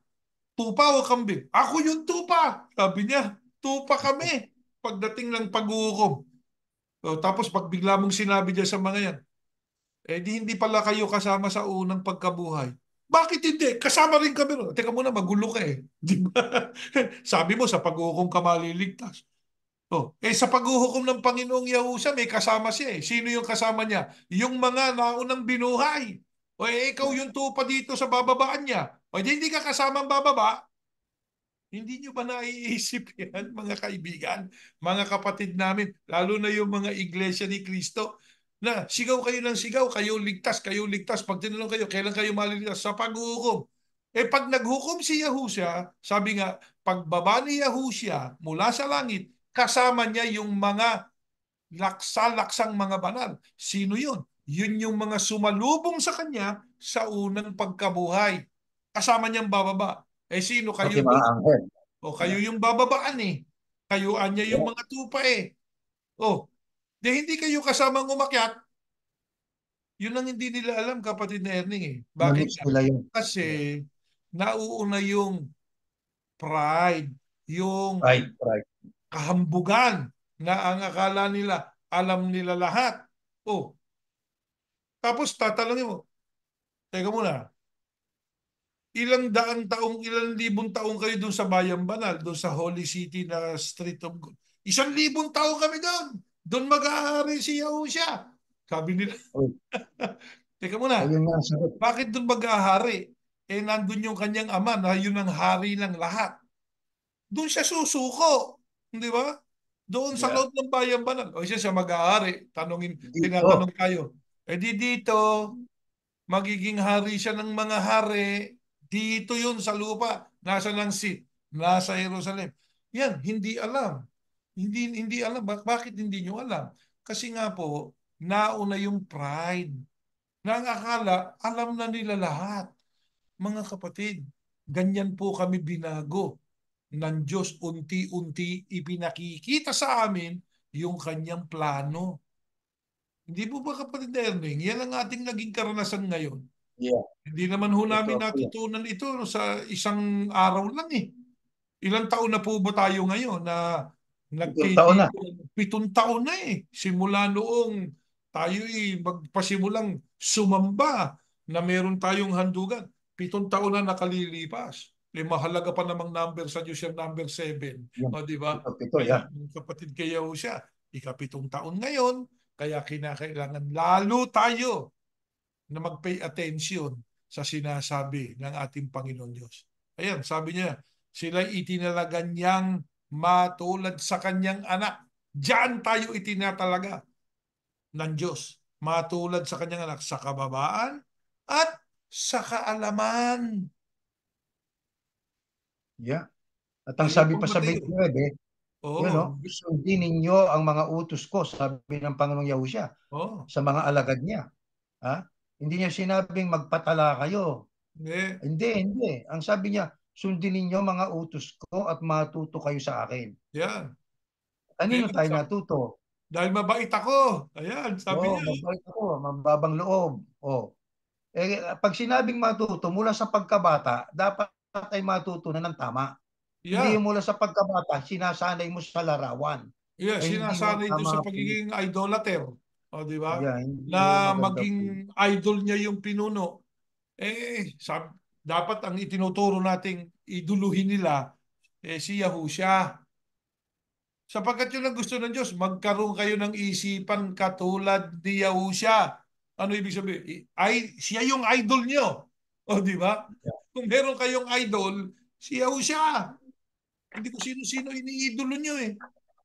Oh, iiduluhin mo pa yung, sabi nga hindi naman dapat iduluhin. Magising na Totoo tayo. po yan. Yeah. Ngayon, kung mayroong mga karakter sa Biblia na hindi nagbago sa kanilang kayabangan, ito pong si Nabucodonosor, ano ho? Hmm. Nagbago ito eh. Basahin po natin, tingnan natin sa bandang huli ng buhay niya. Sa Tingnan aklat po natin. ng Daniel, next slide. Yan. Pagkatapos Ayan. ng 7 taon, ako, si Nabucodonosor, ay lumapit sa Diyos at nanumbalik ang matino kong pag-iisip. Ang ganda eh, di ba? Kung ikaw ay dating kinaiinisan ng Diyos dahil sa kayabangan, no? Pwedeng magbago po, kapatid na Erning, o hindi? Pwede. Pwede, Sino pwede. ito? Itong 7 taon, no? Tayo nga, ika-7 taon na natin ngayon. So, pitong Itong taon. taon, sabi nga, 7 taon, ako si Nabucodonosor ay lumapit sa Diyos at nanumbalik ang matino kong pag-iisip. Bumalik yung matino niyang isip eh. Kaya pinuri ko, pinarangalan ng kataas-taasang Diyos na buhay magpakilanman. Sinabi ko, ang paghahari niya ay walang katapusan. Kaya ngayon, pinupuri ko at pinararangalan ng hari ng langit dahil matuwid at tama ang lahat niyang ginagawa at ibinabagsak niya ang mga mapagmataas. Nabagsak siya. Di ba? Oo, natuto siya. Natuto. Alam nyo kapatid na Ernie, minsan kasi kailangan ka talagang ibagsak para ka matuto. Totoo. Totoo po yun. Totoo po yun. Kailangan Ngayon, yung magsimula sinabi ka nga, uli sa... Kasi hmm, sino po ba ang tumatayo? Eh di yung nadapa, di ba? yeah. Hindi ka Sino kasi yung nagdapa. nahuhulog dun sa itaas? Wala namang nahuhulog na galing sa ibaba, kundi yung mga Wala. galing sa itaas. Ngayon, Oo. meron akong babasahin kapatid na Jirel na ito'y na sinulat. Ang sabi, preachers have the propensity to claim privilege. Ano sa Tagalog po yan?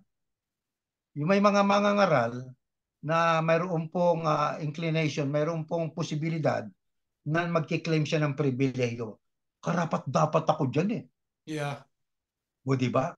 They want to be treated extra special and Mhm. worse, they think they deserve it. Gusto nilang tratuhin sila na sobrang espesyal at ang masama, ang akala nila ay they deserve it. No? Not to be served.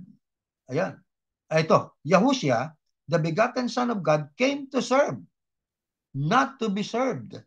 Si Yahushua na anak ng Diyos, na parito, hindi para pagsilbihan, kundi para magsilbi. The more you claim privilege, the less you become like Yahushua.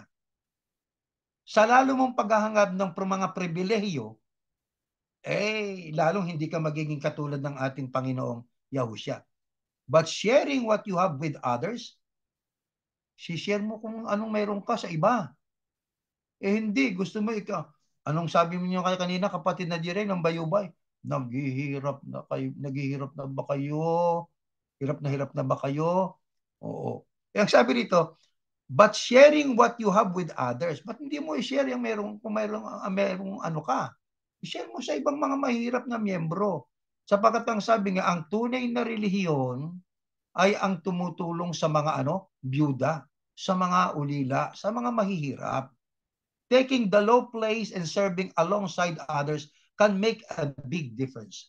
Kaya ilagay mo ang sarili mo sa isang mababang pwesto, tumulong ka sa iba, huwag kang magmataas, huwag kang mag-expect ng mga privileges, magiging katulad ka ng Panginoong Yahushua. Di ba, kapatid na Jeriel? Sabi Ngayon, nga eh, tumutulong naman kami. oh, Ha? ayan, sabi nila. Lumilingap nga kami. Pero may agenda ka dun di ba? Yeah. Yung Ngayon, ang sa pagtulong, kanilang, walang hinahanap na kapalit. wala. Hindi yung tutulungan para dumalo doon sa kanilang pagtitipon. Kumbaga hindi pagtulong yung kapatid Erning, yung kakaroon po ng lingap ang iglesia. Ayan, lilingap daw. So, yung mga tao pupunta doon para sila malingap. Di ba? Pero Mhm. may catch Lalo po kayo ng gawain. Yon, Ayan, yun ang kapalit. yun ang kapalit hindi po paglingap yon. Ang tawag doon ay trapping. Ayan. Tinatrap mo Trapping. yung tao. O tinatrap mo yung tao para makinig sa iyo. Kumbaga para makinig sa iyo, itatrap mo yung tao. Alam nyo, ang pinagbabatayan nila dyan, ang Panginoong Yahusa niya, ginawa yun, nagpakain nagpakain talaga siya para ipakita niya yung himala. Isang Kasi isda. anak ng Yun ang Diyos. gawin nyo. Tama. Kumuha kayo ng isang sardinas, buksan niyo yung isang sardinas, kung yun ang gagamitin ninyong argumento, ha? Tsaka nyo kunin yung hindi na uubos yung isda sa loob ng dilata. Magagawa nyo ba? Wala. Hindi. Yeah. So, wag nating ikumpara kasi ganun tayo kinukumpara natin yung ginawa ni Yahushua doon sa ginagawa nila ngayon. Hindi kumpara yun sapagkat ang Panginoong Yahushua ginawa yon para magpakita siya ng kapangyarihan ng Diyos na sa pamamagitan ng isang isda at isang pirasong tinapay, mapakakain niya ang libu-libong tao. Yun ay himala. Hindi po ba? Hindi naman Yeah. show yun Himala. Kaya, sabi nga, tumulong, walang masama doon. Mabuti yun, tumutulong. Pero wag nating i-entrap ang tao.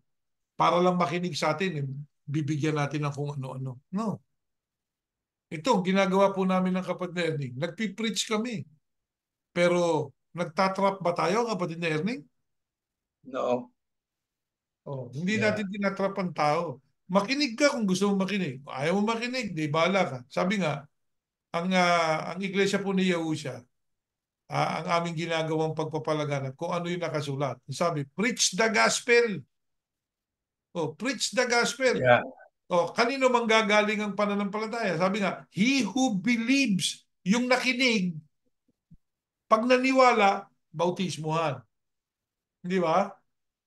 Preach the gospel. Yun po, ginagawa namin. We are preaching the gospel. We are not trying to convince anybody to change their religion. But if in case you saw and you heard what we preach makes sense and logical and biblical and you want to change your mind, you want to join this movement, go for it. Sige po, gawin ninyo. Yan tayo. Ganyan po kami dito sa Iglesia ni Yahusha.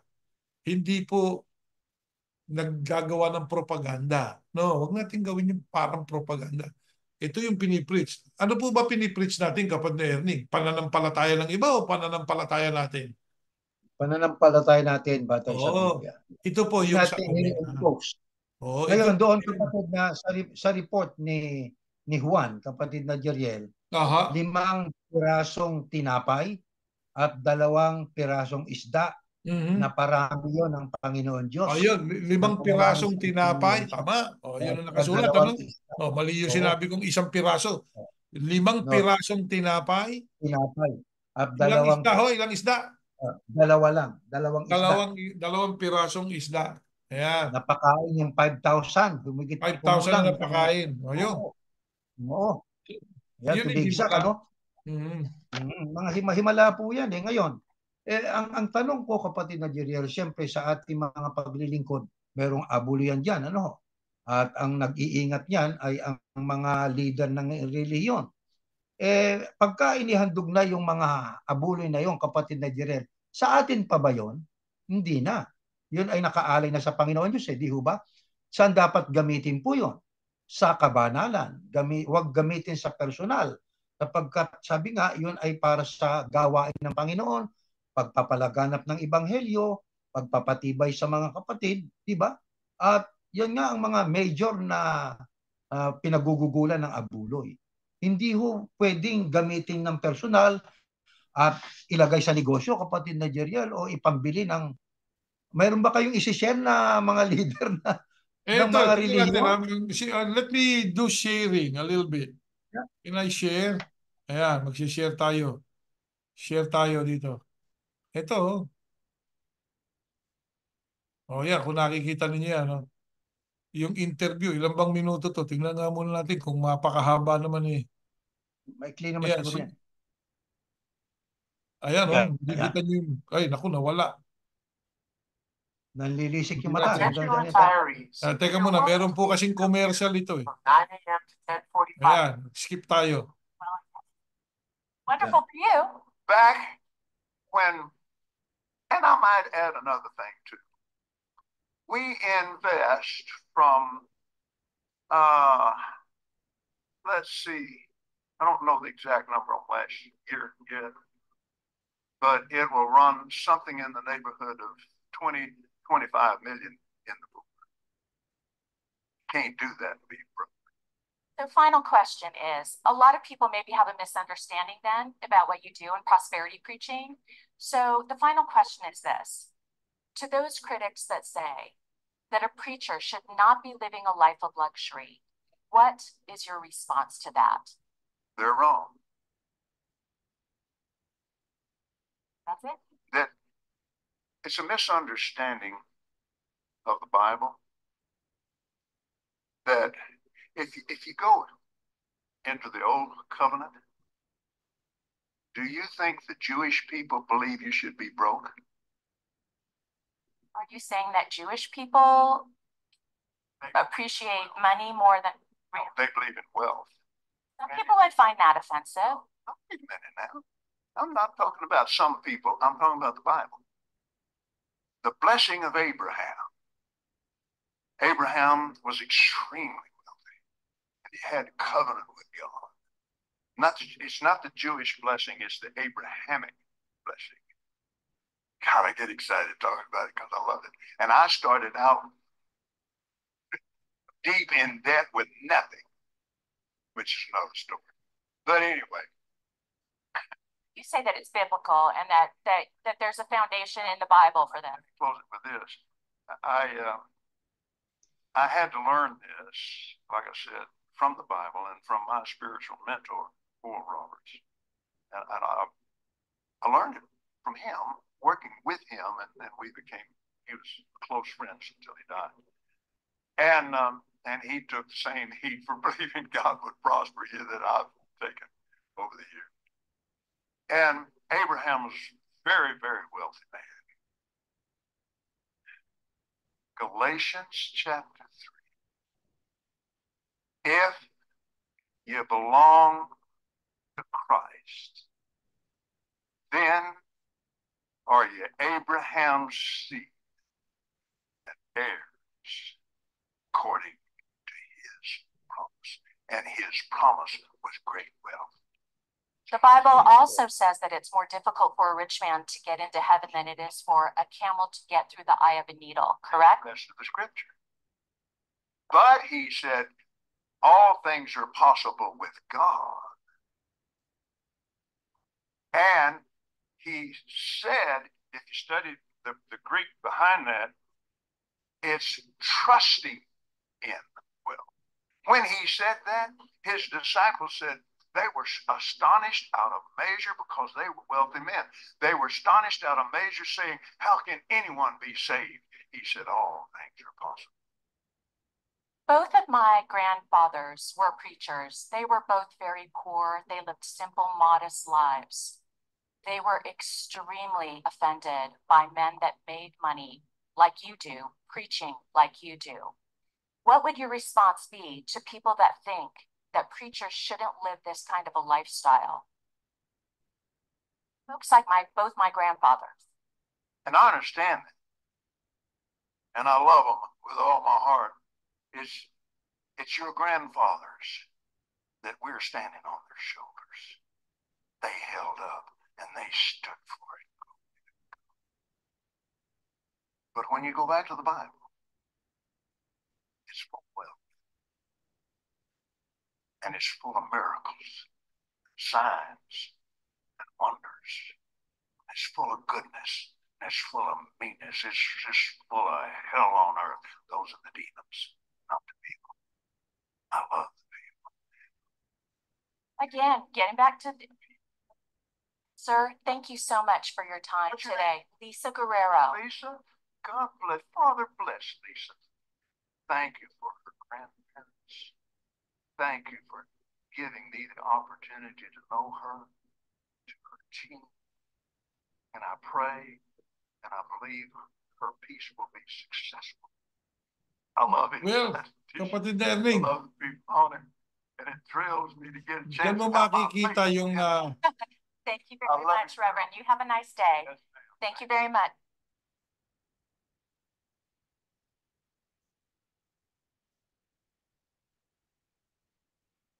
yan yung napanood natin, kapatid Erning. Pinagtatanggol niya yung pagiging lavish lifestyle, di ba? Nandiyan pumunta sa Yeah, Kenya. may reklamo yan. Ha?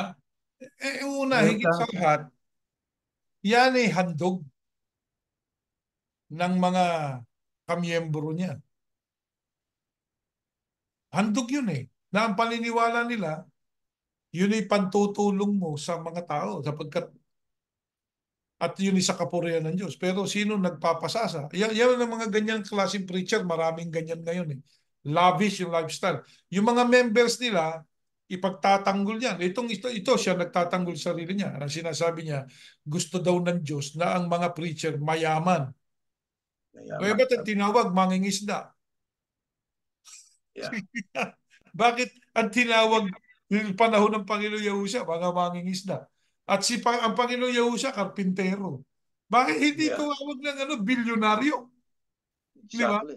So, itong mga preachers ngayon, meron nga sinabi sa Biblia na ang akala ng iba, ang pagrelihiyon o ang kabanalan ay sa pagpapayaman eh.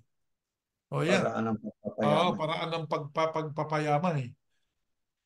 Hindi masamang yumaman ng tao, kapatid na yan eh.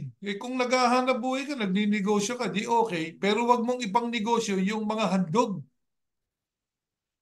Huwag gamitin sa kung ano-ano. Oh, Meron pa tayong video, kapatid na Jeriel. Ito, may video pa tayo. sige. Mga preacher.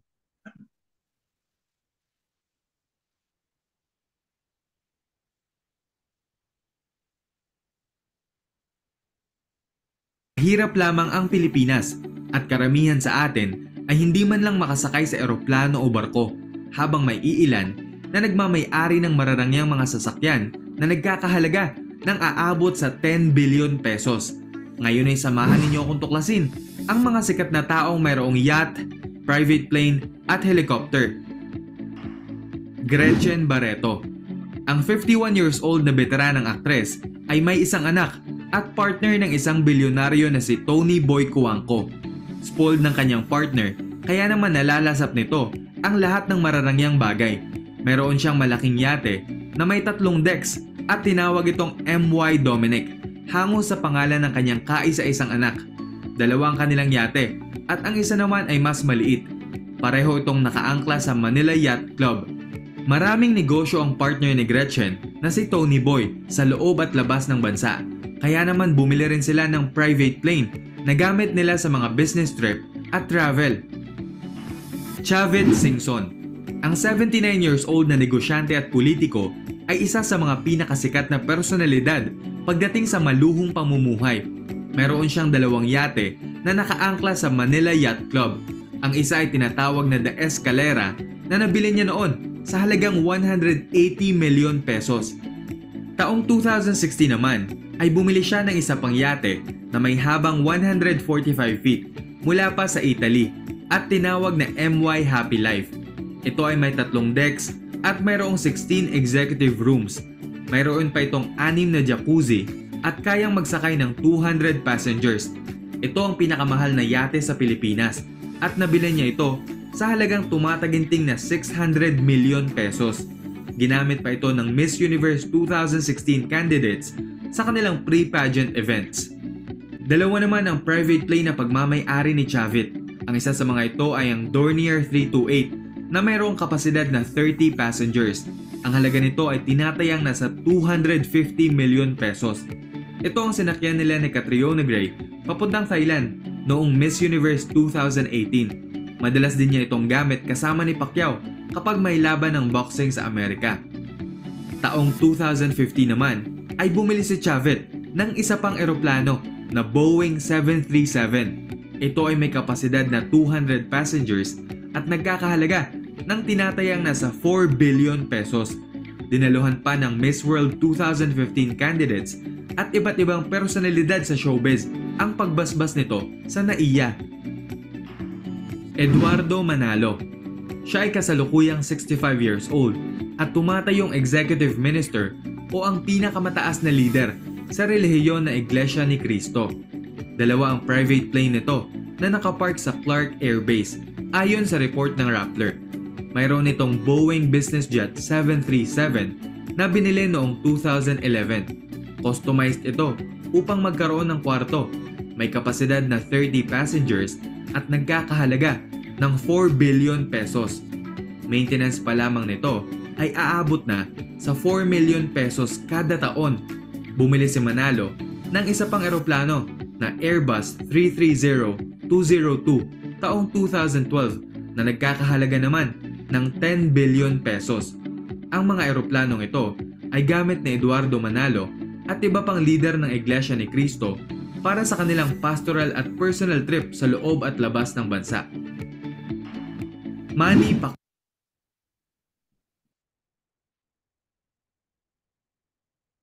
Kapatid ni Erning, yung mga mayayaman sa Pilipinas, yung mga Gretchen Barreto, artista yon. Napangasawa pala no, kuwang ko. Natural yun, mayaman yung kuwang ko, mga negosyante yun di ba? Si Chavit, politician yun, negosyante rin. Si Pacquiao, kasama niya, mayaman din yun Dito, sa bawat fight nun ilang milyon dolyar ang dala-dala nun. Ang napapanalunan niya, di ba? So, hindi ka taka-taka yun. Pero ikaw, abuloy ng may abuloy ang ginagamit mo. Teka muna, questionable ka na. Katulad nung pastor kanina. Kaya kini-question sila Di ba? Kini-question sila Alam niyo ba dito, kapatid na Erning, hindi tama na kapag ka ang isang, halimbawa, nakapangalan yung sa iyong foundation, kung may foundation ka, ito, pag-usapan natin foundation, wag yung church. Foundation. Yung foundation mo, bumili halimbawa ng bahay. Yung ng isang building. Tapos ang ginawa nung nasa foundation, yung presidente, siya tumira. Bawal yun. Hindi tama. Bawal yun. Oo, hindi mo dapat gawin yun. Ibig sabihin, maraming naghihirap na tao na mananampalataya, sumasampalataya, naghahandog ang mga taong yan. Gugulin mo doon sa kaukulan, walang masama.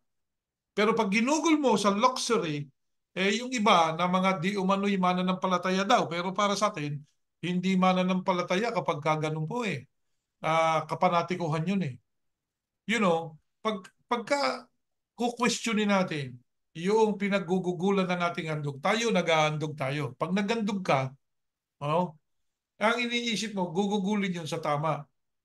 At actually, sa Biblia, kaya nag-abulo yan ng mga unang tagasunod ni Yahusha, yung mga apostol, yung mga kasama ng mga apostol, para itulong doon sa ibang mga nangangailangan.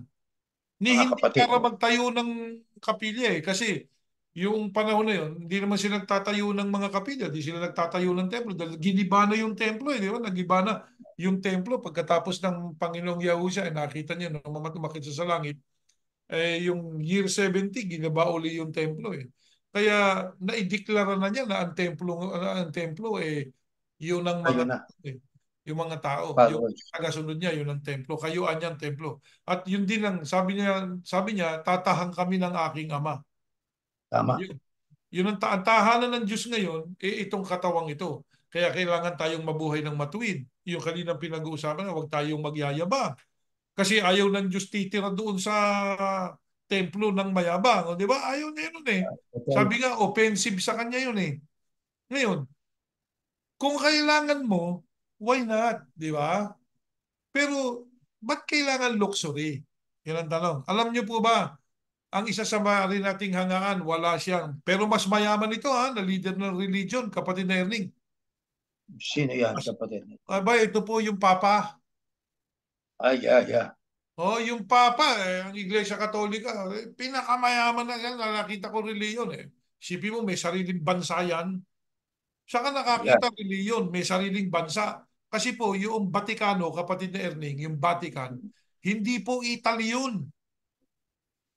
Ang akala ng iba, Italy yun. Hindi Italy yung Vatican. Vatican is in Rome, but Vatican is not Rome. No? City yun. Bukod yun. Oo, hindi po lang City city yun. within a Bansa city. po yun, kapatid na Erning. Nation within a nation. Oo, meron pong ano yan, may sarili ang armed forces na yung tinatawag nilang mga ano po yan, Swiss Swiss. Guard. Oo, meron yan. Meron pong sariling ano rin yan, bandera, no? Meron din sariling ambassador yan. Yung mga sa ano, Yeah. yan sila, mayaman. Pero yung Papa, kapag hindi natin sinasabing ano, no? Yung Papa, pagka nagta-travel, ang sinasakyan niya yung pong Alitalia.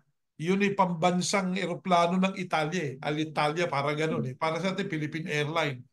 O, may mga pasaherong kasamang iba o sila charter niya siguro o kung ano man, walang masama doon. Pero yung bumili ka ng personal mo, di ba? Personal. Para daw magdalaw. Para ka magdalaw. Kailan mo dinalo yung sambahayan ng mga kapatid? Di naman eh. So, ito po yan, kapatid na Ernie. Yan yung mga kini-question dito ngayon. Lavish. Yeah. Lavish. Sabi nga, Marangya. alam mo yung English niya, no? Lavish. Sa Tagalog, labis. O, naku, pareho eh. Di ba? Pareho. Ayan. Kita nyo, nandun siya sa mayayamang tao. Paano ka yumaman? Ayun ang tanong eh. Ba't ka mayaman? Yun ang tanong. Di ba? Nagtrabaho ka ba? Ayan, nagnegosyo ka ba yung pera mo, i-invest mo? O ang ini-invest mo, hindi mo pera. Ayun lang yan eh. Halimbawa ako, kapag Erning, nag-aabuloy ako halimbawa, tapos ang ginawa ng pastor, halimbawa ginawa ng leader ng religion ko, ayan, nag-aabuloy ako. Tapos ang ginawa niya, ininvest niya yung pera ko. Yung perang iniabuloy natin, ininvest niya kung saan man. Operor pa ba tayo? Ay, hindi na. Investor na ang tawag doon. Ayan, investor ka na. Bakit? Yung pera mo, ininvest na kung saan. Alam niyo ang mga religion, kung ano investment yan, kung pupunahin lang ng maraming tao. Pero ang mga tao po kasi naive at saka gullible eh. Gullible sila at O naive, kasi pag tahimik. sinabi, this church is for our religion. Ang galing, no? Sabi nga, this building belongs to this organization. Oh, ang galing, ano? Para maganda pakinggan, ano? Oh, Pero maganda, tingnan mo parang yung ganun. record nila. The sole executor of this property is their leader. Kaya pwede niyang ibenta, pwede niyang isanla, kung gusto niya, kung ano man gusto niyang gawin, pwede niyang gawin yun. So, may mga pabalak. Ayan, may mga pabalak. Sa iba't ibang relihiyon po yan. Ha? Hindi tayo tumutukoy sa ano bang particular na religion. Kundi yung pinanood natin kanina, may mansion yun. May eroplano yun. Nakita mo yung sinasakyan, no? May Yeah. bodyguard pa eh, di ba? May bodyguard pa. So, ang yaman ng preacher na yun. So, ilan ang Amerikano na preacher yun. na ganyan sa buong mundo, kapatid na Ernie? Na ang mga tao, okay lang sa kanila yun. Sa palagay niyo po ba, dadaling kayo ng mga taong yan sa Diyos? O ang Diyos ang ginagamit nila para sila ay magkaroon ng buhay na marangya? Ayun yan eh. Di ba? Yan ang nakikita natin na nakokorap. Kaya ang ating tagapamahalang pangkalahatan, kapatid na Erning, hindi mo makokorap si Yahusha. Totoo yun. Incorruptible ang ating Panginoong Yahusha. Yun ang aking pananampalataya. Siya ang religion ko. Siya ang religion natin, kapatid na Erning. Di ba? Siya ang ating way. Yeah. Sa Siya Diyos. ang ating tagapamahalang pangkalahatan. Siya ang ating tagapagligtas. Siya ang ating Panginoon. Doon ako. Sapagkat hindi ako pa kailanpaman, hindi natin dapat, tayo, no? Hindi tayo dapat na madaya ng kahit sino. Kapag open-minded tayo, kapatid na Ernie, bakit natin itinuturo ang Bereano? Ano Kasi dahilan? ang mga Bereano, bukas ang isip. Yun. Yun ang gusto po natin sa mga kasama natin, bukas isip. Sino may gusto na ang tao ay sarado isip? O hindi yung mga mapagsamantalang religious leader? Yeah. Ayaw Yung mga nilang spiritual questionin mo abusers. sila. Oo, ayaw nila nun. Kanina lang nagpipigil lang yung mabalasik na mata na yun, di ba? Nagpipigil yun, na parang, tapos nakita mo yung kapaimbabawan, panalangin pa ganun, imbabaw na pa, imbabaw na pa, imbabaw naman. Di ba? Nakikita mo yung Hypocrisy. kapikian ng mga ganong klase ng tao eh. Yung ba, sabi nga sasakyan natin yung mga ganon. Maniniwala ba tayo sa mga ganon tao? Alisin mo yung labis na pamumuhay nun. Magbiministro pa kaya yun? Yun ang tanong eh. Di Baka ba? hindi Kung na. walang kikitain yun, magbiministro pa kaya yun? Kung magtatrabaho yun ng isang kain, isang tuka, sabi nga per hour, magbiministro pa kaya yun? O baka hindi na. Kaya lang siya ministro o kaya lang siya pastor o ano man ang tawag sa kanya sapagkat meron siyang napapala na malaking bagay.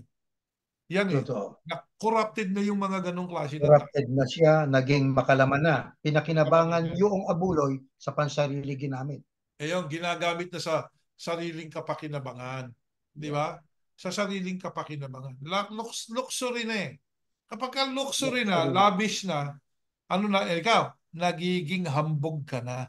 Nagiging Yeah. mayabang na. Ayun. Katulad ng hari. Iinom ka lang eh. Bakit dyan pa sa golden cup? Pwede Yeah. naman glass. O di ba? O tanso. Pinakikita lang yung Bakit ano. gusto mo pa gold? O di ba? Yan yung Kaya mga yung lavish eh. No? yung mga Kaya pinakikita, yung mga building na naipagawa na hindi naman pinakikita yung mga building na bako na sira-sira. Yung alam niyo magaganda lang, kapatid hindi na siguro Ernie, may kayabangan din. yan nga yung mga religious organization. Ito, Mga wala religious tayong yeah. partikular na reliyong pinag-uusapan. Ang pinag-uusapan natin dito yung mga organized religion. Ang investment ng pera nila o ng mga di umano'y handog daw ng mga kasama nila. Ang investment nila na hindi nahalata yung tinatawag na real estate. Ang tawag nila cathedrals. Ayan, ini-invest nila. Papatayo tayo ng cathedral. Papatayo tayo ng ganito. Papatayo tayo ng ganyan. Ngayon, kung ikaw'y bukas ang isip, sino ba ang nangangasiwa doon? Ayan. Alam nyo sa Italy, eto yan eh. Marami ng simbahan, ano? Wala namang dumadalo na eh. Wala nang sumasamba. Halos to sumisimba eh. Pero nagsosurvive. Bakit? Tourist spot na eh. Yung lang, Wow. yung Leaning Tower of Pisa, simbahan ang katabi nun eh. Nasa simbahan yun eh. Kaya pag pumasa ka doon, may bayad. So, wala mang nag-aabuloy, pero yung building na katayo pa, kikita't kikita yung building. Magpunta ka doon sa France, Notre Dame, nasunog nga yun eh. Yung Notre Dame na yun, meron kang tawag dito donasyon. Para pumasok o may bayad din yata yun, konti halimbawa, palagay mo ng €2 ang babayaran mo. Ang bumisita 1,000,000 tao. Di magkano yung kinita nung pasok na, papasok ka lang doon, paikot-ikot ka, libingan, nakalibing doon yung mga pari nila, yung mga priest nila. Ikaw naman, pasok ka doon. Sa Vatican, ganun din. Meron ding pupuntahan kang musilero na nandun yung maraming patay, yung maraming bungo. May bayad din yun. Sa makatwid, yung mga gusaling yan is an investment. Kaya ang Panginoong Yahusya, kailan pa man, wala kang mababasa sa Biblia, ang Panginoong Yahusya Kristo, walang itinayong kapilya o templo o katedral. Bakit? Wala. Hindi siya nag-invest doon eh. Ang investment niya, yung pananampalataya niyo, gawin niyo yung dapat niyong gawin. Magmamana kayo ng buhay na walang... yun ang tinuturo niya. Di ba? So sa makatwid, kapatid na Erneng, kaya yung iba, nagyabang kung ano yung kanilang mga naipagawa. Pinagmamalaki nila yung naipagawa nila. Kaya minsan, di ba tayo, nung bago-bago pa lang tayo, mayroon ba niya kayong kapilya? Yun ang mga banat nitong mga ito di ba? Kayo sumasamba. Anong klaseng Diyos sinasamba nyo? Wala naman kayong kapilya. O tapos nag-COVID. Kaya tinanong natin sila, nagagamit nyo ba yung kapilya? Hindi. Ano ipinakita ng Diyos doon?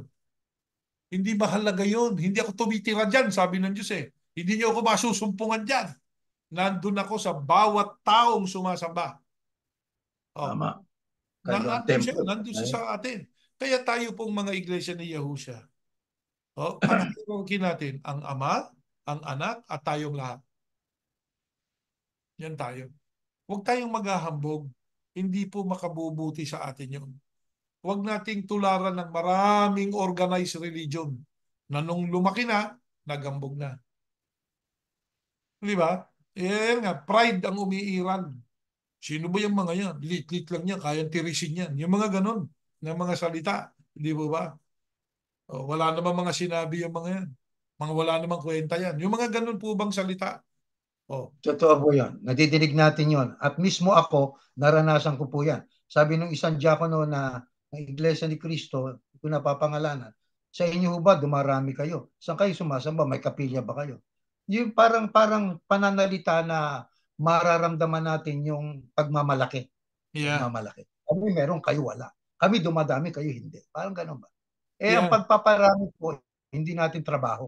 Oo Ang nga. nagdaragdag ng tao ay ang Diyos. Iba yung marami sa bilang, iba yung maraming mananampalataya.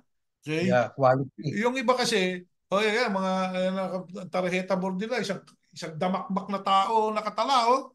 Ayan, tanong, ilan ang lamig? Ayan. Ilan doon yung di naman sumasamba? Ilan yung umalis ng walang paalam na sinatawag ninyo? Ilan doon yung tunay na nagpa-practice ng religion nyo? O ng pananampalataya nyo? Ilan doon? Hindi nyo alam yung bilang eh. Di ba? Ang dami niya. Yung iba nga dyan eh. Pagkatapos na dumalo doon sa pagtitipon, saan pupunta? Sa nightclub. Ministro nga eh. Ganun ang ginagawa eh. Pagkakausap mo eh. Nasaan ka ngayon? Andito kami sa club. Di ba? Ano klase yun? Anong uring pamumuhay yun? Tayo po ba nagyayabang? Hindi. Nangungwestiyon kami. Kasi nagtuturo tayo eh. Nagtuturo kayo. Ang itinuturo nyo kabanalan. Ba't hindi nyo po ibinubuhay? Alam nyo, nung tayo, mga magkakasama pa doon, meron akong nakasamang, hindi ko na banggitin ang pangalan. Ano? Sabi niya, hindi man lang natin magawa, ituro natin ang buong giting. Di ba? Nahuli. Sa bibig Hindi din natin galing. kayang gawin, hindi natin kayang magbago ng ganun, pero ituro natin ang buong giting para sila sumunod. Paano ka? Di ba? Kapanatikuhan po ba ito? Hindi. Ito'y pagpuna. Kaya kung gusto niyo magrelihiyon, ano mang relihiyon yan? Kaya kayo'y Katoliko, kaya kayo'y Protestante, kaya kayo'y Saksi ni Jehovah, kayo ay Mormon o kayo Iglesia ni Cristo, ano mang religion yan, magpakabuti tayo. Sapagkat ang kaligtasan na ipagkakalob ng Diyos sa iba't ibang paraan. Hindi po totoo sa aming pananampalataya na isang relihiyon lang ang maliligtas. Hindi kami naniniwala ron. Yun ay hocus-pocus ng mga leader. Hindi ho totoo yun. Para sa amin, mapatutunayan po ba natin yun, kapatid na Erning? Marami na tayong patotoo niyan sa mga nagdaan nating pag-aaral. Yes. Kung sila'y sumusubaybay. Basahin po ninyo yung nakasulat. Actually, yung ang pananampalataya natin dati, ligtas tayo sa araw ng pag-uhukom. Pero kasama pa rin tayo doon sa unang pagkabuhay. Magulo yun. Kasi, ang akala nila, isang bagay lang yun eh. Hindi. Yeah. Magkakabukod na serye yan. Una muna yung pagkabuhay na magulo. Unang pagkabuhay, merong 7 taon tribulation habang nasa langit yung mga sumalubong kay Yahusha. Yeah.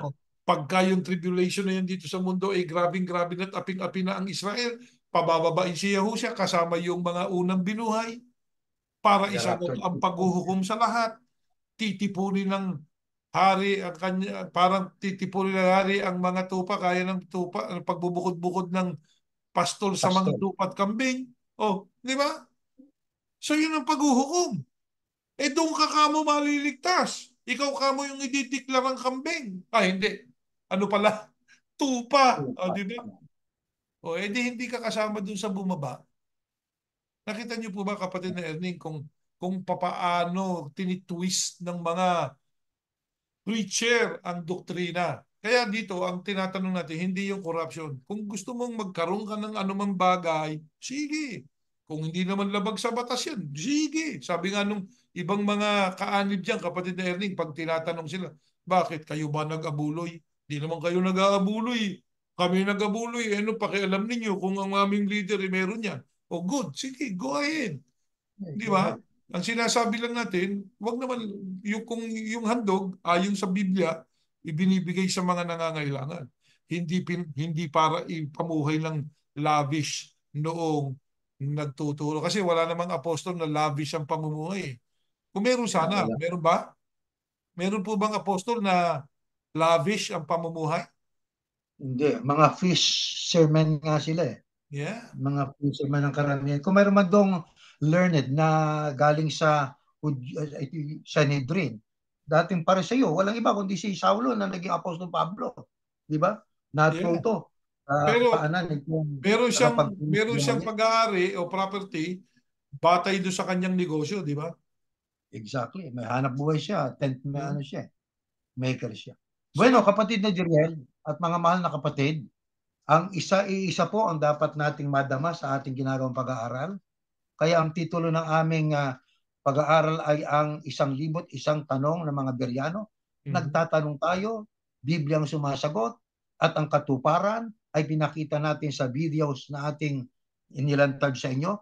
Hindi sa layuning manira, hindi po, kundi para makita natin na ang mga sinasabi ng Biblia ay may kinatuparan yeah. noon at maging hanggang sa panahon natin. Meron pa bang pag-asa ng tao ay makapagbago at makapagbalik loob sa Diyos? Meron. Meron. Katulad ni Nebukadnesar, Oh. natuto siya, binago ang pag-iisip, at siya ay kumilala sa Panginoon Diyos na siyang makapangyarihan, siya ang kataas-taasan. Ang pagpapakababa po, katumbas po niyan, ay kaligtasan. Sapagkat yung nagmamatas, ibababa at mapapahamak, mapapariwara ang buhay niya. Kaya habang may buhay, may pag-asa na tayo po ay magbago para tayo ay makaluwalhati sa Diyos at matupad naman yung ating hangarin na magtamo po ng kaligtasan. Tama. Kapatid na Jeriel, tayo po'y mananalangin, kapatid na Jeriel. Ama naming Yahuwah, maraming salamat po sa mga paalaalang aming narinig. Pinananalangin namin sa iyo ang aming mga mahal sa buhay, ang lahat ng mga tao sa iba't ibang lugar, lalo na po ang mga pinuno ng bansa at pinuno ng mga relihiyon. Ama, tulungan mo po. Kung meron mang nagkakasala laban sa iyo, katulad namin, kami rin ay makasalanan. Pagka kami nagkakasala, kami nagkukulang, kami po ay nahihiwalay doon sa tamang landas na gusto mong palakaran sa amin. Tulungan mo kaming maituwid. Ama, bigyan mo kami ng pusong masunurin na nagnanais na mabago sa ikabubuti at sa ikaluluwalhati ng iyong pangalan. Amen. Hindi po huli sa lahat ang mga kaganapan. Ang taong nagkulang at nagkasala sa iyo. Ang taong gumawa ng hindi tama sa harapan mo. Ang taong mga naguna sa bawat relihiyon pero nagpasasa sa kanilang buhay. Hindi pa huli para baguhin ang kanilang pag-iisip. Tulungan mo po sana ang mga taong ito. Mga mahal din namin sila sa buhay. Opo. Hindi po kami nagpapaimbabaw. Gusto namin na sila po'y mabago, katulad ng pagbabagong ginawa mo sa aming isipan. Binuksan mo ang aming isipan, Ama, para makita namin ang tunay na layunin mo sa bawat tao, na ikaw ay mapagmahal na Diyos. Gusto mong lahat maligtas. Kaya sa bawat pagkakataon, nagbibigay ka po ng pagkakataong ikaliligtas ng tao. May mga serye ng pagliligtas na gagawin ka hanggang sa dumating ang pinakahuling yugto pagkatapos ng 1,000 taon na pangunguna ng iyong bugtong na anak dito po sa lupa. Ihaharap mo ang maraming taong bubuhayin mo sa iyong trono. Na doon mo bubuksan ang mga aklat ng gawa para magkaroon po ng paghatol na maayos para sa mga tao na ang gumawa ng mabuti ay bubuhayin mo para mabuhay. Pero parurusahan mo naman ang gumawa ng masama. Amen. Nakikiusap kami sa iyo habang may panahon pa po. Tulungan mo po sana yung mga taong nailigaw at nangligaw ng mga tao. Na sana'y baguhin ang isipan at maging dapat sa iyong pangalan. Patawarin mo po ang aming kasalanan, Ama. Pakiingatan kami sa magdamag ng aming pagpapahinga. Pakibasbasan mo rin po ang lahat ng mga taong sumasampalataya sa iyo. Sa anumang paraan na sunasampalatayanan nila ang iyong bugtong na anak. Masaya kami, Ama, katulad ni Apostol Pablo. Masaya kami kapag ang mga tao'y ipinangangaral ang iyong mga anak, anuman ang layunin nila, sapagat ipinangangaral nila ang iyong bugtong na anak. Tulungan mo po, Ama, na maging dapat kaming lahat sa iyo. Pinananalangin namin ang buong sanlibutan sa iyo para po magkaroon ng pagkakataon na matutunan ng iyong kalooban. Hiling namin ang lahat sa pangalan ng Panginoong Yahushua na aming tagapagligtas. Amen. Amen. Po, kapatid na Ernie. Good night po. Bye-bye Good night po. po sa inyong Mga lahat, kapatid. mga kaibigan, mga kapatid, hanggang sa susunod pong Huwebes.